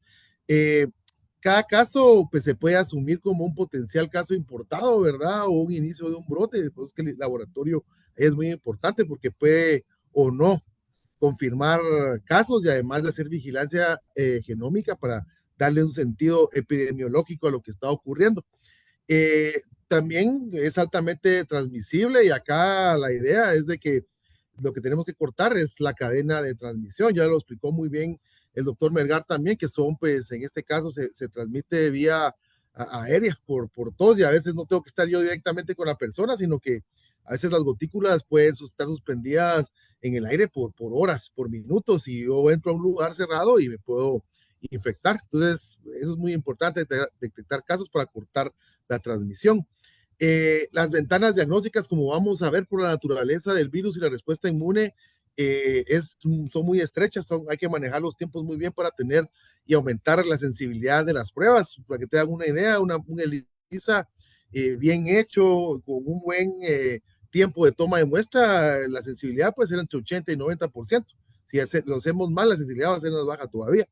Y confirmación y descarte también va a depender del laboratorio. ¿Verdad? Aquí yo no voy a entrar en mucho, digamos, detalle de esta parte, ¿verdad? Pero el número básico de reproducción, que es un número que se utiliza mucho en la epidemiología, pues indica, ¿verdad? Cuántos casos puedo tener yo de una persona infectada. Y miren, el sarampión es probablemente si hay un top 3 de estos, ahí está metido el sarampión, ¿verdad? De una sola persona infectada pueden haber de 15 a 18 personas más que salgan con un caso secundario. Entonces, la idea es que con todas las intervenciones que hagamos de salud pública, detectar casos, aislamientos y sobre todo la vacunación, que es muy importante, llegar a que ese número básico de reproducción sea menor aún, ¿verdad? Y que entonces nosotros no tengamos contagio, es cortar esa cadena, ¿verdad?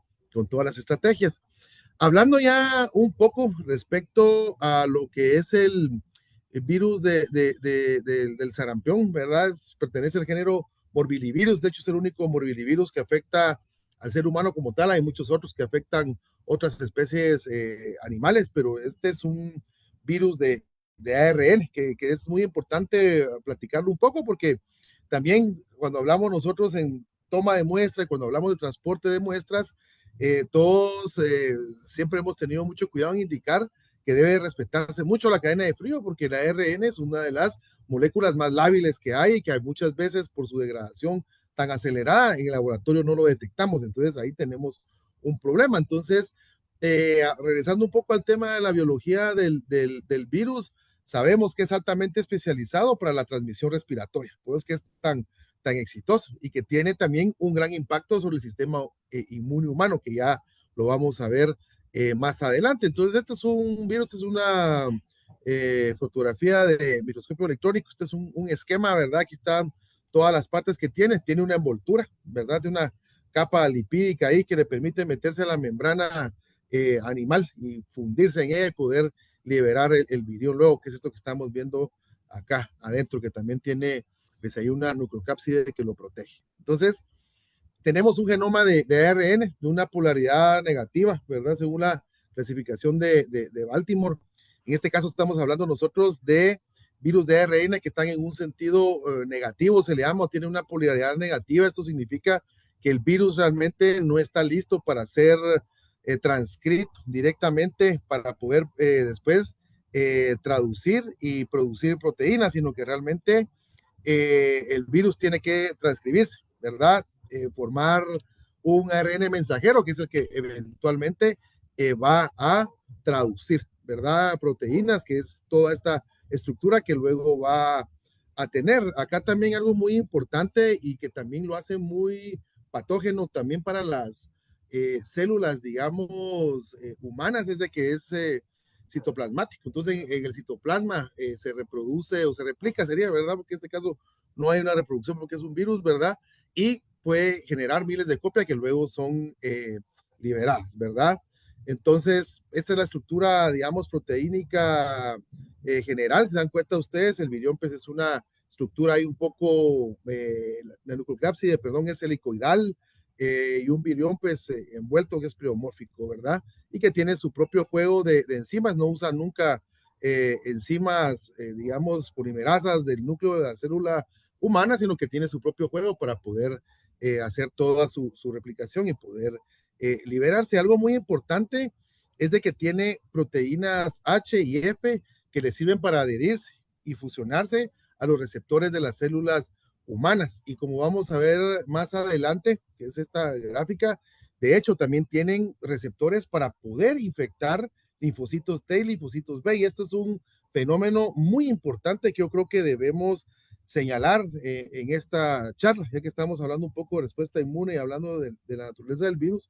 Muy importante mencionarlo porque el sarampión es uno de los virus, ¿verdad? Que aparte de ser muy infectivos, tienen un efecto profundo sobre el sistema inmune humano, ¿verdad? Produciendo un fenómeno que se conoce como la amnesia inmunológica. Ya desde hace más de 150 años se había observado que pasaba algo muy peculiar en algunos lugares donde habían niños que tenían alguna infección con tuberculosis. Observaban los médicos que luego de que había un brote de sarampión, esos niños a los meses, luego que se recuperaban del sarampión, desarrollaban la enfermedad de tuberculosis de una manera más agresiva, ¿verdad? Entonces, de hecho, antes de la vacuna del sarampión, de que se inventara o se empezara a utilizar ampliamente, cuando el sarampión circulaba libremente, se observaba luego entonces de que la mortalidad por otras infecciones en niños que no habían sido vacunados contra el sarampión empezaba, o porque no había vacuna, ¿verdad? Empezaban a tener muerte por otro tipo de enfermedades infecciosas. Con la introducción entonces también de la vacuna, se observó que no solamente los casos de sarampión bajaban, sino que también el de otras enfermedades infecciosas que eran muy dañinas para los niños. Y estudios que se han realizado, se ha visto que en niños que no están vacunados y que luego se recuperan, pierden entre el 11 y el 73% de los anticuerpos que ya tenían contra otros patógenos. Entonces, acá estamos nosotros ante un tema muy importante para la salud pública y por qué es urgente también detener la cadena de transmisión, que es lo que el ministerio está trabajando muy bien. Ya nos comentó también la doctora Gaitán en los niveles que tenemos nosotros de cobertura de la vacuna, si bien tal vez no son más allá del 96%, que es la que hay inmunidad de rebaño, sí hay un porcentaje muy alto de la población que tienen alguna protección inmune, y eso también ayuda a cortar la cadena de la transmisión. Y esto se debe, lo que se había observado ya, a que el virus del sarampión, ¿verdad?, puede infectar células inmunitarias y destruirlas, tanto linfocitos B como linfocitos T, que recordemos que son pues, el T, la respuesta celular, B, la respuesta, digamos, humoral, y que tienen la responsabilidad de guardar la memoria. Y también se ha observado que afectan células dendríticas el sarampión, que son las células presentadoras de antígeno. Entonces, hay una depresión o digamos, un borrón, ¿verdad? Y cuenta nueva casi, de las células que son de memoria contra otros patógenos. Entonces, por eso es de que el sarampión, además de todos los demás problemas clínicos que ustedes ya pudieron ver que produce, también tiene ese efecto a largo plazo, lo cual hace que los niños pierdan su memoria inmunológica 2 o 3 años, siendo susceptibles a otras enfermedades a las que ya tenían cierta protección, ¿verdad? Acá un poco la línea de tiempo de los síntomas, ya el doctor lo habló muy bien y lo abordó, ¿verdad? Vía respiratoria es, digamos, la primera gran parte que se ve afectada. Aquí están los días, el periodo de incubación depende de la literatura que ustedes revisen, van a encontrar, algunos dicen 14 días, otros 15, otros 10 a 12, anda por ahí, ¿verdad? Entre 10 días, un par de semanas más o menos, el periodo de incubación, y luego un periodo prodrómico donde están síntomas muy específicos, y luego el exantémico, que es el famoso pues con el sarpullido y todo lo demás. Entonces esto tiene mucho que ver también con la toma de muestra que yo voy a tomar, como ya vamos a ver, porque entonces tenemos un virus que se replica muy rápido en las células epiteliales respiratorias, y siendo eso una muy buena muestra en los primeros días, pero que la respuesta inmune es un poco más lenta, ¿verdad? Sobre todo la producción de anticuerpos no es inmediata. Entonces ahí tengo yo que a un inicio probablemente no voy a encontrar muchos anticuerpos cuando la infección está empezando o cuando se está demostrando que hay enfermedad, sino que días pasados, ya como vamos a ver en la siguiente gráfica. Acá es muy importante ver que muchas veces los tiempos para hacer la toma de muestras depende de la aparición del famoso rash, que es esta línea o el exantema, ¿verdad? Ustedes esta línea gris, aquí estamos señalando cuando aparece ese síntoma del salpullido o del exantema que se observa en la piel, y podemos ver nosotros que la viremia, justo cuando empieza a aparecer, digamos en este caso, esa característica clínica, es cuando la viremia empieza a bajar y el RNA empieza a detectarse menos con las pruebas de PCR. Entonces, es un poco antes que hay que tomar esas muestras, lo cual pasa al contrario con las anticuerpos, que luego, acá está el rash otra vez, miren, acá esta es la línea roja, la viremia disminuye cuando el rash empieza a aparecer, porque de hecho, esta es una hipersensibilidad la que se está dando ahí, pues que se producen todos esos manchitas rojas que vemos, el sistema inmune está respondiendo, ¿verdad? Y a partir de ahí es que se empiezan a producir los anticuerpos, como ya vamos a ver en la siguiente gráfica, ¿verdad? Acá tenemos nosotros que el IgM, a partir de que hay exantema, que eso es como se toma el tiempo para la toma de muestra, más o menos entre el quinto y séptimo día es tal vez el pico más alto de anticuerpos que vamos a encontrar y va a ser el mejor momento para tomar una muestra sérica, ¿verdad? En el caso, cuando yo estoy buscando el virus, utilizo entonces muestras respiratorias y orina también, sobre todo en niños pequeños. Puede ser que a veces se utilice también, en adultos también funciona, pero también en niños, ¿verdad? Entonces, estos son los biomarcadores principales que se van a utilizar en el laboratorio para poder trabajar el tema que tiene que verse con el diagnóstico y la vigilancia del sarampión. Tenemos entonces nosotros, ¿verdad? IgM en sangre, IgG en sangre, que es acá, miren, el día cero, que es a partir de la exantema, el rash o la erupción, como quieran llamarle, es realmente a partir de ese momento que se hagan empezar a producir los anticuerpos, sobre todo IgM, ¿verdad? Séptimo día en adelante para poder detectarlo de una manera muy adecuada y un poquito antes el tema de la detección viral, ¿verdad? Entonces, acá pueden ustedes observar, ¿verdad? Ideal es lo verde, ¿verdad? Tanto suero como las muestras, digamos, que son para el diagnóstico, se pueden tomar antes del séptimo día. Aceptable en el caso del suero puede ser hasta los 30 días. Sin embargo, cuando es detección del virus que yo realmente quiero hacer en un PCR, es la técnica que se utiliza, ¿verdad? Mientras más corto tiempo tenga, va a ser mejor para poder detectarlo. En este caso, entre unos 0 y 7 días, igual para la muestra de hisopado nasofaríngeo, igual para la muestra de orina, ¿verdad? Entonces, ya pues habíamos hablado de esto, estas son las muestras que vamos a necesitar nosotros en el laboratorio para poder hacer un diagnóstico correcto, suero, ¿verdad? Separado del coágulo, orina, y en este caso un hisopado nasofaríngeo, ¿verdad? Un hisopado oral puede ser también, que en este caso tiene que ir en su medio adecuado, que ya vamos a ver cuál es.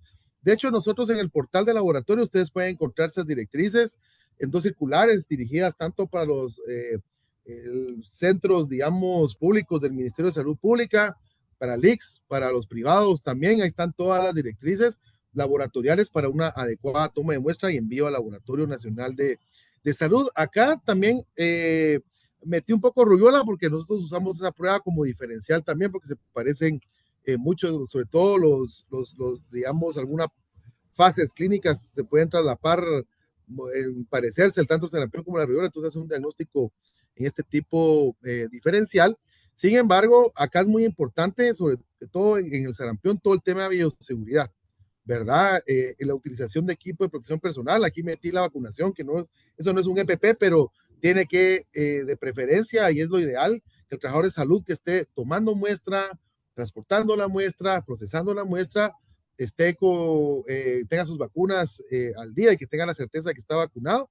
Y hablando ya del EPP, lo ideal es la utilización de mascarillas, guantes, lentes y bata para poder tomar la muestra. Entonces, en este caso, usualmente en niños muy pequeños necesitamos más o menos 1 mililitro de suero para poder trabajar las pruebas que aquí nosotros realizamos, ¿verdad? Los anticuerpos principalmente. Ya en adultos o personas, pues, más grandes, pues un volumen más alto de suero, ¿verdad? En el caso de la orina, tiene que ser un recipiente de boca ancha, estéril, ¿verdad? Entre unos 10 y 50 ml. Y el hisopado, pues, en un medio de transporte viral, de los que usábamos para COVID, es el mismísimo medio, o alguna solución salina amortiguada con fosfato, que ya hablábamos de que estos virus de ARN son muy lábiles cuando se pierde, en este caso, la cadena de frío y se eleva la temperatura, se tiende a degradar el ARN y yo no detecto nada en mi PCR y de preferencia usar hisopos de poliéster, rayón o nylon, ¿verdad? La muestra debe conservarse estrictamente en cadena de frío y en el Laboratorio Nacional sí somos muy estrictos con esa parte porque pues una muestra que vaya con fallos penalíticos es muy difícil que nosotros podamos garantizar que su resultado sea el adecuado. Entonces, en este caso, ¿verdad? Debe mantenerse la muestra entre 2 y 8 grados centígrados desde el momento de su obtención y asegurar la cadena de frío. Si yo voy a transportar la muestra hacia otro laboratorio o a la nacional, tiene que ir con una hielera, con un termómetro. Ahora pues es muy fácil conseguir un termómetro digital que me garantice que va entre 2 y 8 grados utilizando las famosas baterías congeladas, ¿verdad? No deben congelarse porque también eso puede comprometer la integridad de la muestra, ¿verdad? Y deben ser enviadas en un lapso no más de 24 horas, siempre respetando, ¿verdad? Ya lo mencionó la doctora Gaitán de una manera muy adecuada. Tenemos sí o sí que llenar la ficha epidemiológica, porque eso es lo que nos da toda la información a nosotros del caso que vamos a diagnosticar, ¿verdad? O que estamos vigilando. Consignar todos los datos, siempre un triple embalaje. Esto, digamos, es una metodología en la cual la muestra va a ir en básicamente 3 envases, ¿verdad? Uno cada vez más exterior y más grande, y uno cada vez más interior y más pequeño, donde la muestra se va a resguardar, donde yo garantice que si hay un derrame, una rotura de la muestra, esa se va a contener. Y por supuesto que quien procese las muestras tiene y las guarde y las envíe, tiene que tener su equipo de protección personal bien, ¿verdad?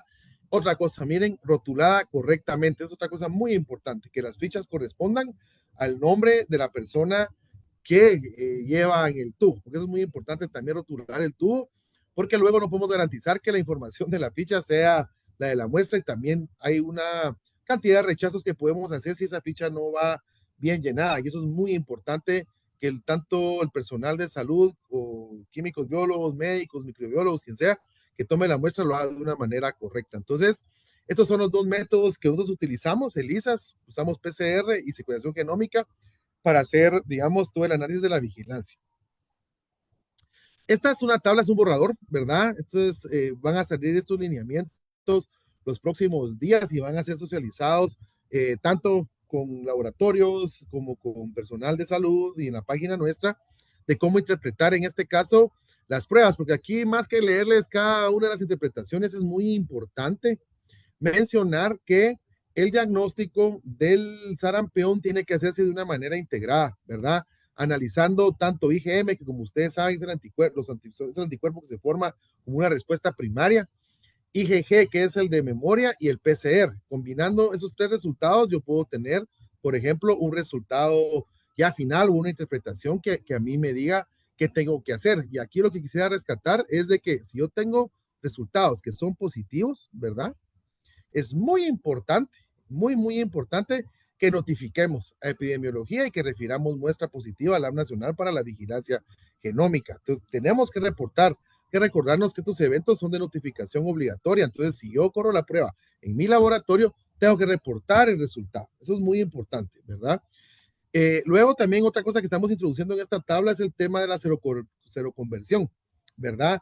El hecho de hacer de una manera seriada con 14 o 15 días de diferencia 2 muestras séricas, sobre todo con la IgG, para ver si hay un aumento considerable de la misma. Y si hay un aumento considerable de la misma, yo puedo decir que hay una seroconversión y que esa infección es reciente, aunque no tenga IgM y no tenga un PCR positivo, porque puede ser que haya tomado la muestra un poco más tarde de lo que debía, ¿verdad? Luego, entonces, el rol de nuestro laboratorio, ¿verdad? Ya voy a terminar unos 5 minutos más. El rol de nuestro laboratorio es básicamente ser el laboratorio nacional de referencia del país, que hace la vigilancia y que apoya en el diagnóstico, en la tipificación de un brote como el que está ocurriendo ahorita. Confirmamos diagnósticos dudosos cuando los laboratorios tienen dudas, estandarizamos resultados, ¿verdad? Que es lo que vamos a hacer con los lineamientos que vamos a dar. Damos soporte a la vigilancia epidemiológica que lleva a cabo la Dirección de Epidemiología, que representa hoy la doctora Gaitán. Llevamos a cabo también la vigilancia genómica del país, que vamos a hablar muy brevemente de eso. Se genera desde el laboratorio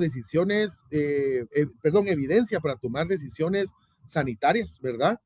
Y asesoramos también técnicamente a los laboratorios de la red de diagnóstico, no solamente de sarampión, sino de todas las demás vigilancias y diagnósticos que se hacen en el país. Entonces, acá diferenciar que las pruebas diagnósticas son las que usualmente hacen todos los laboratorios clínicos, por ejemplo, en hospitales, en puestos de salud, laboratorios privados, hospitales privados, WELIX, es esto lo que trabajan, la correcta clasificación de un paciente como enfermo o sano respecto a una enfermedad. Y el Laboratorio Nacional pues tiene esta atribución de hacer la secuenciación, ¿verdad? Que esto ya es más el análisis completo para determinar la secuencia de ARN del virus, ¿verdad? Determinar nucleótido por nucleótido, ¿verdad? Y monitorear cómo se están moviendo los genotipos del virus y darle un sentido y una historia epidemiológica a lo que está pasando en nuestro país y el mundo, ¿verdad? Por otro lado, entonces la vigilancia genómica en sarampión nos permite ese análisis molecular avanzado, ¿verdad? Nos permite también conocer el genoma y los genotipos distintos que hay, en este caso del sarampión, que hay de la A a la H. Vamos a ver una gráfica, genotipos B y genotipos D son los que están ahorita dando duro en todo el mundo, ¿verdad? Vamos a ver cuáles y sus sublinajes. Los genotipos pues son como una firma epidemiológica de cada virus en el sarampión, pues no es la excepción y nos sirve mucho esa comparación genética también para poder diferenciar entre casos y diferenciar entre brotes, ¿verdad? Si yo tengo diferentes genotipos en el mismo país, significa que están ocurriendo brotes distintos al mismo tiempo. También me ayuda mucho a seguir la cadena de transmisión y también permite confirmar transmisión local sostenida, eventos importados, o cuando ya estamos en un proceso que estamos eliminando el virus, demostrar que estamos interrumpiendo la cadena de contactos. Entonces, para declarar la eliminación del virus, esta parte de la vigilancia genómica es muy importante, ¿verdad? Entonces, solo para que tengan ustedes una idea, esto es del 2019 al 2023. Miren ustedes los dos genotipos que están altamente prevalentes, B3 y D8 son los que están viendo. Ya nosotros en los siguientes días estaremos emitiendo nuestro informe de secuenciación del virus del sarampión y ya podremos enterarnos de cuáles son los genotipos que están viniendo acá y de dónde vinieron, porque también esa es otra cuestión importante, ¿verdad? Ustedes, depende de la región del mundo donde estén dándose los brotes, es el genotipo que vamos a ver, como ustedes pueden ver ustedes acá en toda esta parte de Europa oriental, ¿verdad? Ustedes, en Europa también occidental, tenemos nosotros el genotipo B, por ejemplo. Este es el identificador único, este numerito que ve acá no son los números de casos, sino que son el identificador único de secuencia, que es como una sublinaje más específico todavía dentro del genotipo, ¿verdad? Y que me permite a mí hacer un análisis molecular o epidemiológico molecular mucho más fino para decirme si está ocurriendo brotes debidos al mismo linaje, ¿verdad? Si encuentro estos dos diferentes en el mismo lugar, están pasando dos brotes diferentes por dos ingresos de diferentes, en este caso, identificadores únicos, ¿verdad? Entonces, y de este lado lo que esperamos es de 8. Miren lo que está por acá, ¿verdad? En este caso el de 84683 es el que más se ha reportado en las Américas. Ya veremos los próximos días qué nos dice la investigación de biología genómica que estamos haciendo desde el Laboratorio Nacional, lo cual se integra también, y eso es algo muy importante, a la vigilancia clásica que lleva epidemiología.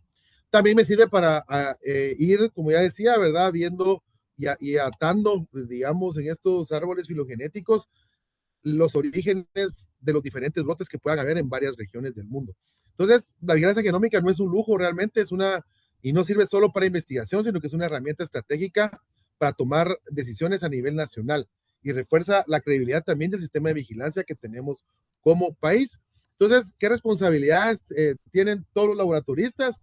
Garantizar la calidad de los resultados, proteger al personal y a la comunidad, articular con su diagnóstico a la vigilancia y con la DLNS, entregar resultados oportunamente, apoyar a la red de laboratorios diagnósticos, eso es muy importante, ¿verdad? Cuando la enfermedad pues, ya está circulando y sabemos que hay casos, los laboratorios apoyan con los diagnósticos en los diferentes lugares. Eso sí, tiene que hacerse con calidad y utilizando metodologías adecuadas, ¿verdad? Ahí después andan ofreciendo pruebas que no sirven, que no funcionan. Es papel del químico biólogo verificar que funcionen bien, ¿verdad? Y sobre todo que los controles de calidad pasen. Y también cumplir regulaciones sanitarias para los laboratorios clínicos, ¿verdad? Entonces ya como mensaje final, pues el laboratorio confirma decisiones de salud pública integrados, ¿verdad? Integrando diferentes principios metodológicos, ELISA, PCR, ¿verdad? Serología y biología molecular, y también lleva a cabo vigilancia epidemiológica como la vigilancia genómica. El tiempo es tan crítico como la técnica. Se debe descentralizar la prueba con calidad para tener resultados de calidad y a tiempo, ¿verdad? Los tiempos de toma de muestra afectan directamente la sensibilidad de las pruebas. Los retrasos pueden generar falsos positivos, falsos negativos también. La interpretación requiere contexto, siempre. Es preferible no interpretar pruebas por sí solas, sino tomar en cuenta siempre nexo epidemiológico, que eso es muy importante. Eso está en la alerta número 2 que sacó la Dirección de Epidemiología este año, y también clínica del paciente.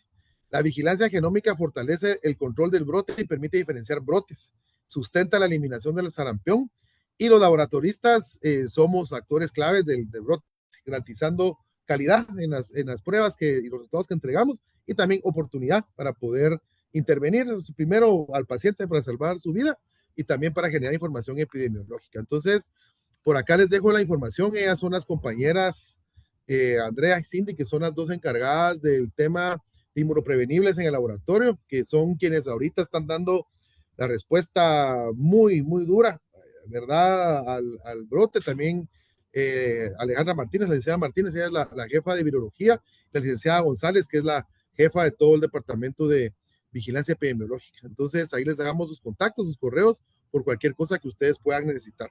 Muchas gracias.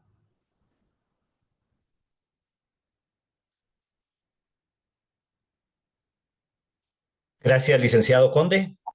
Agradecemos ahí por la importante explicación y destacando mucho el papel del químico biólogo, que recordemos es parte del colegio. Así que muchas gracias por esa información. Vamos a cerrar nuestra actividad con otra ponencia muy importante de la licenciada, en este caso, Sandy Cano. Quisiéramos ver, ya, por acá la tenemos. Adelante, licenciada, el tiempo es todo suyo. Le escuchamos.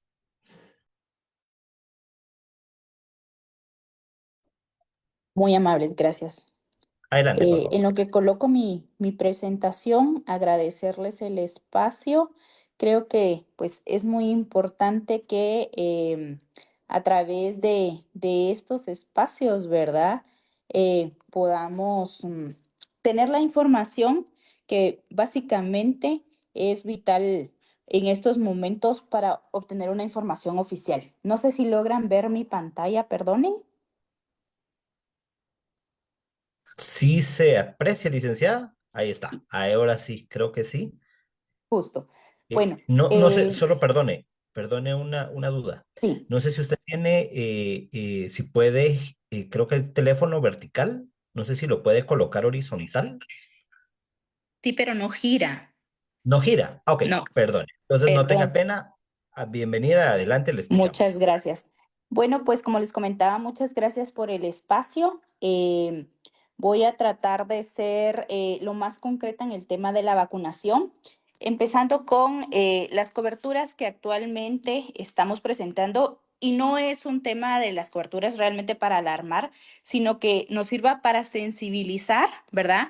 Cómo hemos venido manejando el tema de la vacunación, cómo ha sido la aceptabilidad en nuestra población y porque uno de los medios que siempre ha dado resultado es poder llevar la información correcta de boca en boca. Y es a través de estas actividades lo que nos permite, ¿verdad?, que toda la población pues conozca.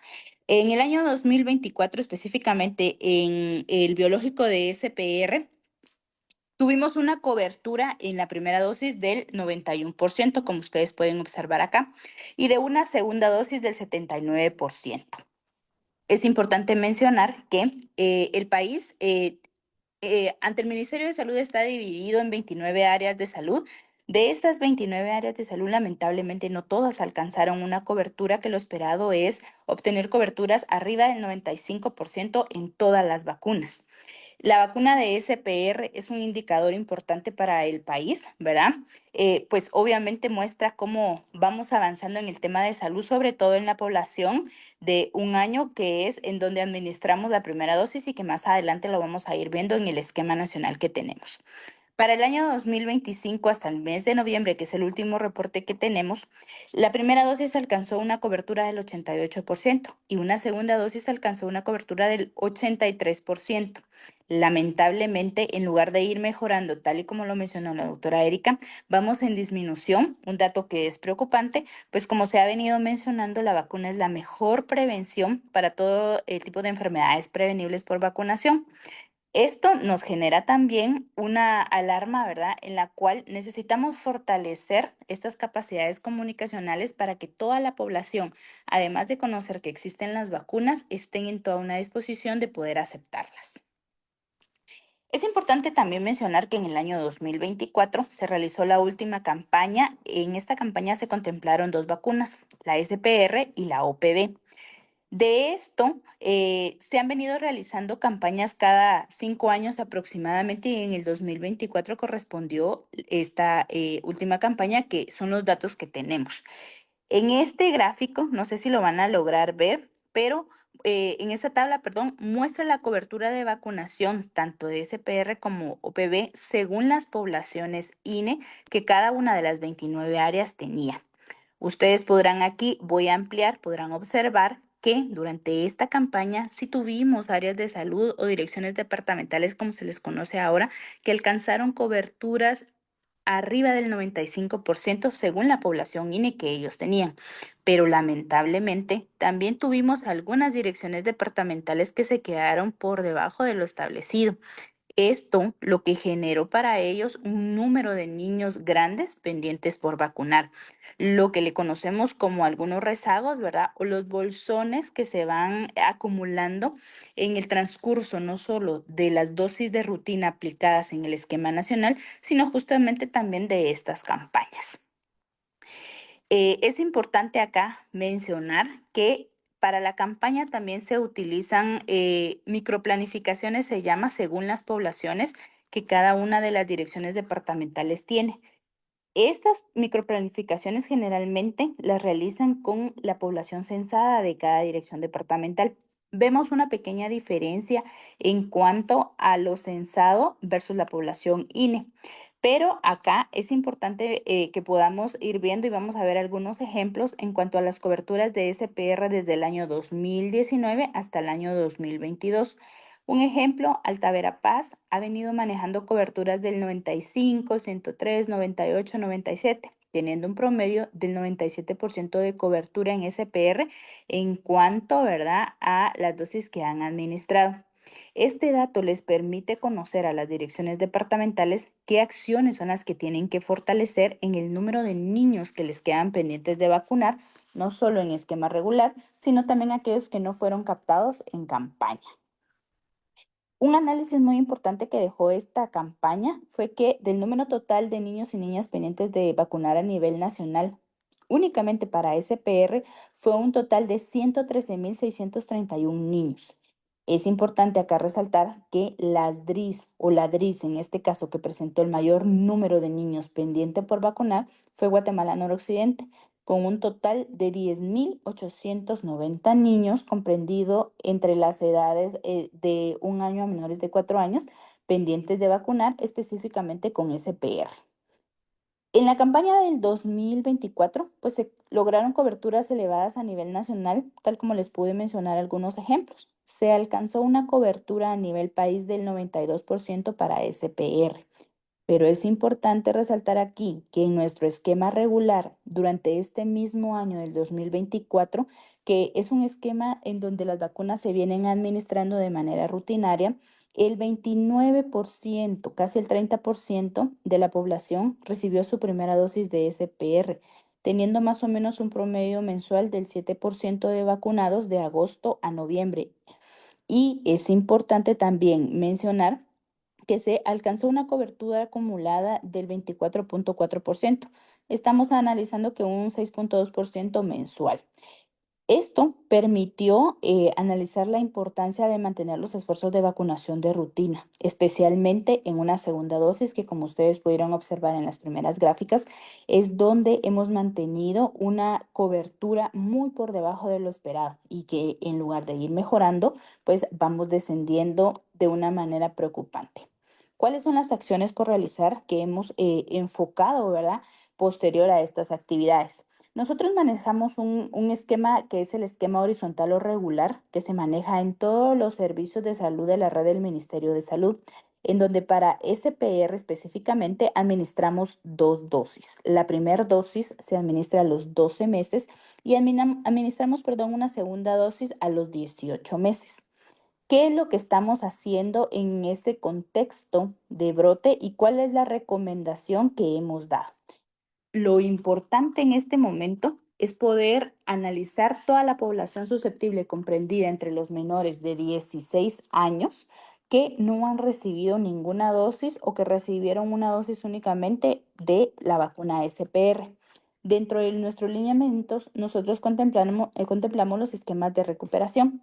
Tenemos esquema de recuperación en los niños de 2 años a menores de 5 años y posteriormente en los niños de 5 años a menores de 7 años. Es importante acá mencionar que en los esquemas de recuperación, si el niño o la niña no ha recibido ninguna dosis de SPR, la primera dosis se administra al contacto y la segunda dosis dejamos un intervalo de 1 mes para poder administrarla. Luego tenemos la recuperación de un esquema en población de 7 años a menores de 16 años. Acá hacemos la salvedad que la SPR la administramos en niños menores de 10 años. Si tenemos algún niño o niña que tiene 11 años y requerimos recuperar el esquema, vamos a administrar SPR de la misma manera. La primera dosis en el primer contacto y una segunda dosis con un intervalo de 1 mes. Es importante esta acción en el contexto del brote que estamos porque recuperando a todos estos niños estamos cerrando esta brecha de susceptibles que no han sido vacunados de manera oportuna y que tampoco recibieron su dosis adicional en las campañas que se han venido realizando. La doctora Gaitán mostró un gráfico en el cual se evidencian todas las campañas que se han venido realizando, ¿verdad? Esto nos ha permitido ir creando, ¿verdad?, la protección que buscamos, pero cuando se han hecho los análisis a nivel nacional y seguramente los análisis que se hacen a nivel local, siempre existe un bolsón de susceptibles que no ha podido recibir la vacuna. Y por ahí mencionaban, ¿verdad?, definitivamente que la población comprendida entre la etapa de la niñez, pues es la población más susceptible. Aunque, ¿verdad? De los casos que se han reportado, pues es importante mencionar que muchos se concentran en la edad adulta. Tendríamos que analizar, obviamente, ¿verdad?, el antecedente vacunal, porque como se mencionó desde el inicio, lo venimos repitiendo, la vacuna es la mejor forma de prevención. En este caso en sarampión, ¿verdad? Y en los brotes, pues, que se han presentado de otras enfermedades. Luego, es importante mencionar también que hay una indicación que es la que tenemos en nuestro lineamiento y el doctor Melgar lo mencionaba anteriormente, pues se administraba, ¿verdad? O en algún momento se consideró administrar una dosis cero a los 9 meses de edad. Derivado de todo lo que él mencionó, pues el lineamiento hace la salvedad que se administra esta dosis cero en los lactantes de 6 meses a menores de 1 año, con la única excepción que son aquellos que van a realizar un viaje a países en donde se presenta la circulación del virus. Ojo que esta administración de esta dosis cero debe de ser 15 días previo al viaje para que podamos garantizar, ¿verdad?, la protección. Es importante acá resaltar, como bien lo dijo el doctor Melgar, que esta dosis es conocida como cero y no va a sustituir ninguna de las dosis que veníamos mencionando, ni la de los 12 meses ni la de los 18 meses. Por eso se le ha considerado como dosis cero y que lo que busca es protección del lactante si se va a trasladar, ¿verdad? O a viajar en uno de los países que presenta alto riesgo. Tenemos otro biológico, que es el biológico de SR. Este biológico, tal como se los mencioné hace un momento, está indicado para aquellos niños y niñas a partir de los 11 años a menores de 6 meses que se encuentran o vamos a buscarlos para un esquema de recuperación. En el tema de adultos, únicamente está indicado para ciertos grupos que son considerados como grupos de alto riesgo.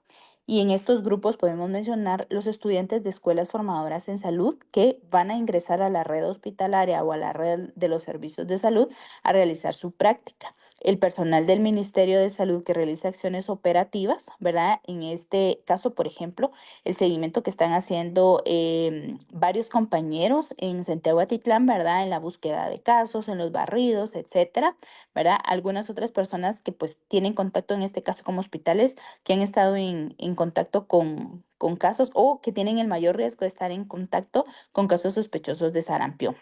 Personal del sector turista y de la red hotelera, médicos y paramédicos de clínicas municipales, comadronas, brigadas militares, poblaciones migrantes y cuerpos de socorro. Aquí me quiero detener porque es importante mencionar que y no sé si esto creo que no está contemplado dentro del gráfico de la doctora Gaitán, pero en el año 2022, específicamente para el personal de salud, el del sector turista, de la red hotelera, comadronas, brigadas y clínicas municipales, se hizo una administración de la vacuna SR. Los servicios de salud contaban con un buen abastecimiento y se aprovechó a brindar una cobertura, ¿verdad? A estas personas que están en mayor riesgo, obviamente por el tipo de actividad que realizan. Entonces, acá también, pues es muy importante considerar, ¿verdad? Algunos tendrán que hacer memoria en ese año 2022 que pudieron recibir esta vacuna de sarampión. Otro grupo de riesgo para poder recibir esta vacuna es la población de 11 años o más, en donde los municipios o las comunidades están en riesgo por presentar bajas coberturas, están fronterizos, tienen una alta migración y tienen casos de desnutrición. Pues por ahí mencionaron también que existen determinantes sociales que también nos van a hacer que exista mayor susceptibilidad o mayor riesgo de poder enfermar por sarampión. Familiares o cuidadores de personas con inmunocompromiso y viajeros de 11 años en adelante, siempre y cuando se demuestre, ¿verdad?, que van a viajar a países en donde hay casos de sarampión confirmados y considerando que la administración debe ser 15 años previos a la vacunación. Sabemos que en este momento, pues, hay por ahí circulando información, ¿verdad?, que más que informar, desinforma. De momento, estos son los grupos que están considerados como de riesgo para poder vacunar con sarampión y en los cuales nos estamos enfocando. Y menciono de momento porque, como lo mencionó la doctora Gaitán en su presentación, cada contexto es muy particular, ¿verdad? Y cada acción se tiene que analizar en relación al contexto que se está suscitando en este caso, ¿verdad?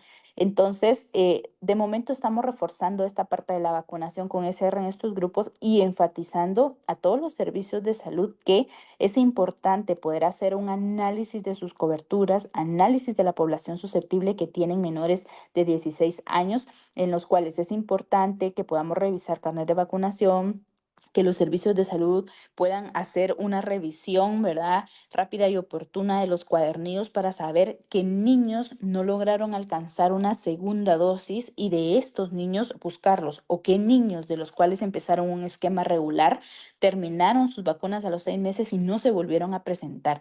Este es un momento clave para que podamos, ¿verdad?, acudir a los servicios de salud si recordamos que nuestro hijo, un vecino, un amigo, no cumplió con su vacunación de rutina a los 12, 18 meses y tiene menos de 16 años, todavía podemos completar el esquema.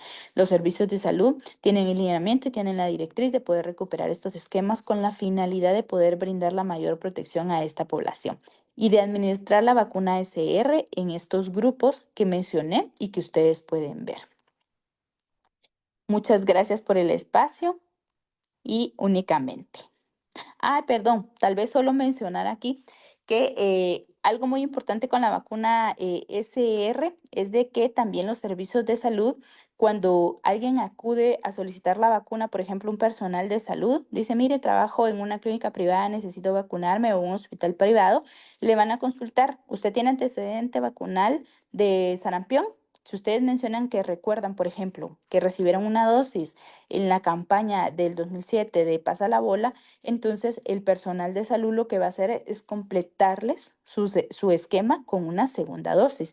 Pero si, por ejemplo, ustedes dicen, no, yo nunca recibí, mi mamá dice que no se recuerda si en algún momento yo recibí la vacuna, van a iniciar un esquema con 2 dosis. La primera se la van a colocar al contacto también, ¿verdad? Como los esquemas de recuperación y una segunda dosis un mes después de esta primera dosis.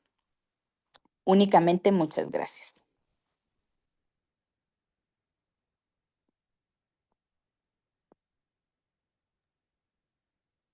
Muchísimas gracias, licenciada. Pues hemos visto, hemos escuchado, hemos conocido bastante información siendo las 21 horas ya. Pues agradecemos a los cuatro panelistas quienes tuvieron a bien presentarnos información muy importante sobre este tema, sobre el sarampión, muy específicamente en el caso de Guatemala. Quisiéramos trasladarnos ahora, invitar a que la maestra Suseli Orozco pudiera tener a bien el continuar ya para ir finalizando pues nuestra actividad también en aras del tiempo de todos, pero agradecemos desde ya esa sintonía permanente. Adelante, por favor, maestra. Muchísimas gracias, licenciado Maynor. Y bueno, en nombre de la Junta Directiva del Colegio de Farmacéuticos y Químicos de Guatemala, también de la Comisión de Educación Continua del COFAQui, queremos dar un agradecimiento a esta excelente actividad y sobre todo el selecto panel de expertos que hemos tenido esta noche, principalmente al doctor Mario Melgar, con esa trayectoria impresionante como infectólogo pediatra del Hospital Roosevelt de Guatemala, también la doctora Erika Gaitán, como responsable de la vigilancia de estos eventos ESAVI e inmunoprevenibles del Ministerio de Salud Pública y Asistencia Social. Asimismo, también al licenciado César Conde, de la Dirección del Laboratorio Nacional de Salud Pública y Asistencia Social, y también agradecimiento especial por ayudarnos en colaborar y organizar esta importante actividad. Y también a la licenciada Sandy Cano, quien fue nuestra última ponencia y no menos importante, ¿verdad? Haciendo esta amplitud como coordinadora del programa de inmunización. Así que de esta manera que nosotros deseamos felicitarles, ¿verdad? El excelente trabajo donde demuestran ese liderazgo de trabajo en equipo, principalmente en estos eventos de alto impacto para la salud pública de nuestro país, donde se afianza ese compromiso del Ministerio de Salud Pública y Asistencia Social con la población de Guatemala. Así que muchísimas gracias. Tenemos múltiples preguntas que nos han llegado a los correos y a los medios sociales, así que vamos a estarles haciendo llegar estas comunicaciones. También nos han solicitado que si es factible poder compartir estas presentaciones, porque nos escucha mucha audiencia, no solo de nuestros agremiados, sino que también de diversas universidades que se han conectado con nosotros esta noche. Muchísimas gracias nuevamente. Continuamos con el cierre. Gracias, maestra. Sí, en efecto, hay una cantidad a esta altura de la noche, cuando ya llevamos casi 2 horas de transmisión, más de 140 personas conectadas y pues están muy atentas al tema. Ha generado bastante preguntas, pero dada la gran cantidad también de preguntas y por respeto a todos, pues quisiéramos invitar a nuestros panelistas, si desean, revisar esas preguntas, poder también responder ahí. Hay algunas dudas muy básicas, muy elementales que esperamos que en el transcurso de las 4 ponencias se hayan ido resolviendo y hay algunas dudas más específicas que ya competen al ejercicio profesional del personal médico, ¿verdad? O de laboratorio, que sabemos que está muy pendiente. Así que vamos a cerrar nuestra transmisión agradeciéndoles a todos por su sintonía. Quiero recordarles algo muy importante. Esta actividad es organizada por la Comisión de Educación Continua del Colegio de forma gratuita, abierta, con la opción de que cualquier guatemalteco interesado en el tema pueda conectarse y ver. Quedará la transmisión acá en el Facebook, habilitada para quien desea compartirla y ver algún otro temita. Recordemos que Facebook ahora tiene la política de tener estas transmisiones 30 días, ¿verdad? Pero nosotros ya mañana mismo estaremos trasladando esta transmisión, este video, al YouTube del canal de Guatemala, en este caso del Colegio de Farmacéuticos, del COFAQui, porque ahí entonces ya quedará de forma permanente para quien lo pueda consultar. 30 días acá en Facebook y después de esos 30 días ya estará en nuestro canal de YouTube para que puedan tenerlo. Sin más, entonces, muchísimas gracias a todos. Tengan una excelente noche.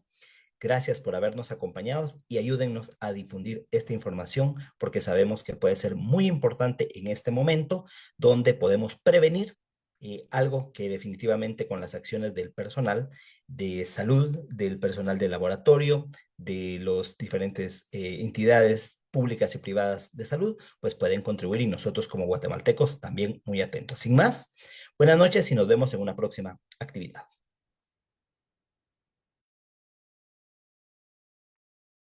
Feliz noche, muchas gracias por la invitación. Feliz noche, chao. Buenas noches. Buenas noches. Muchas gracias. Buenas noches. No, todo perfecto. Seguramente cometí errores en mi vida, pero no sabes. Recuerdo que no fue bueno. Sí, sí.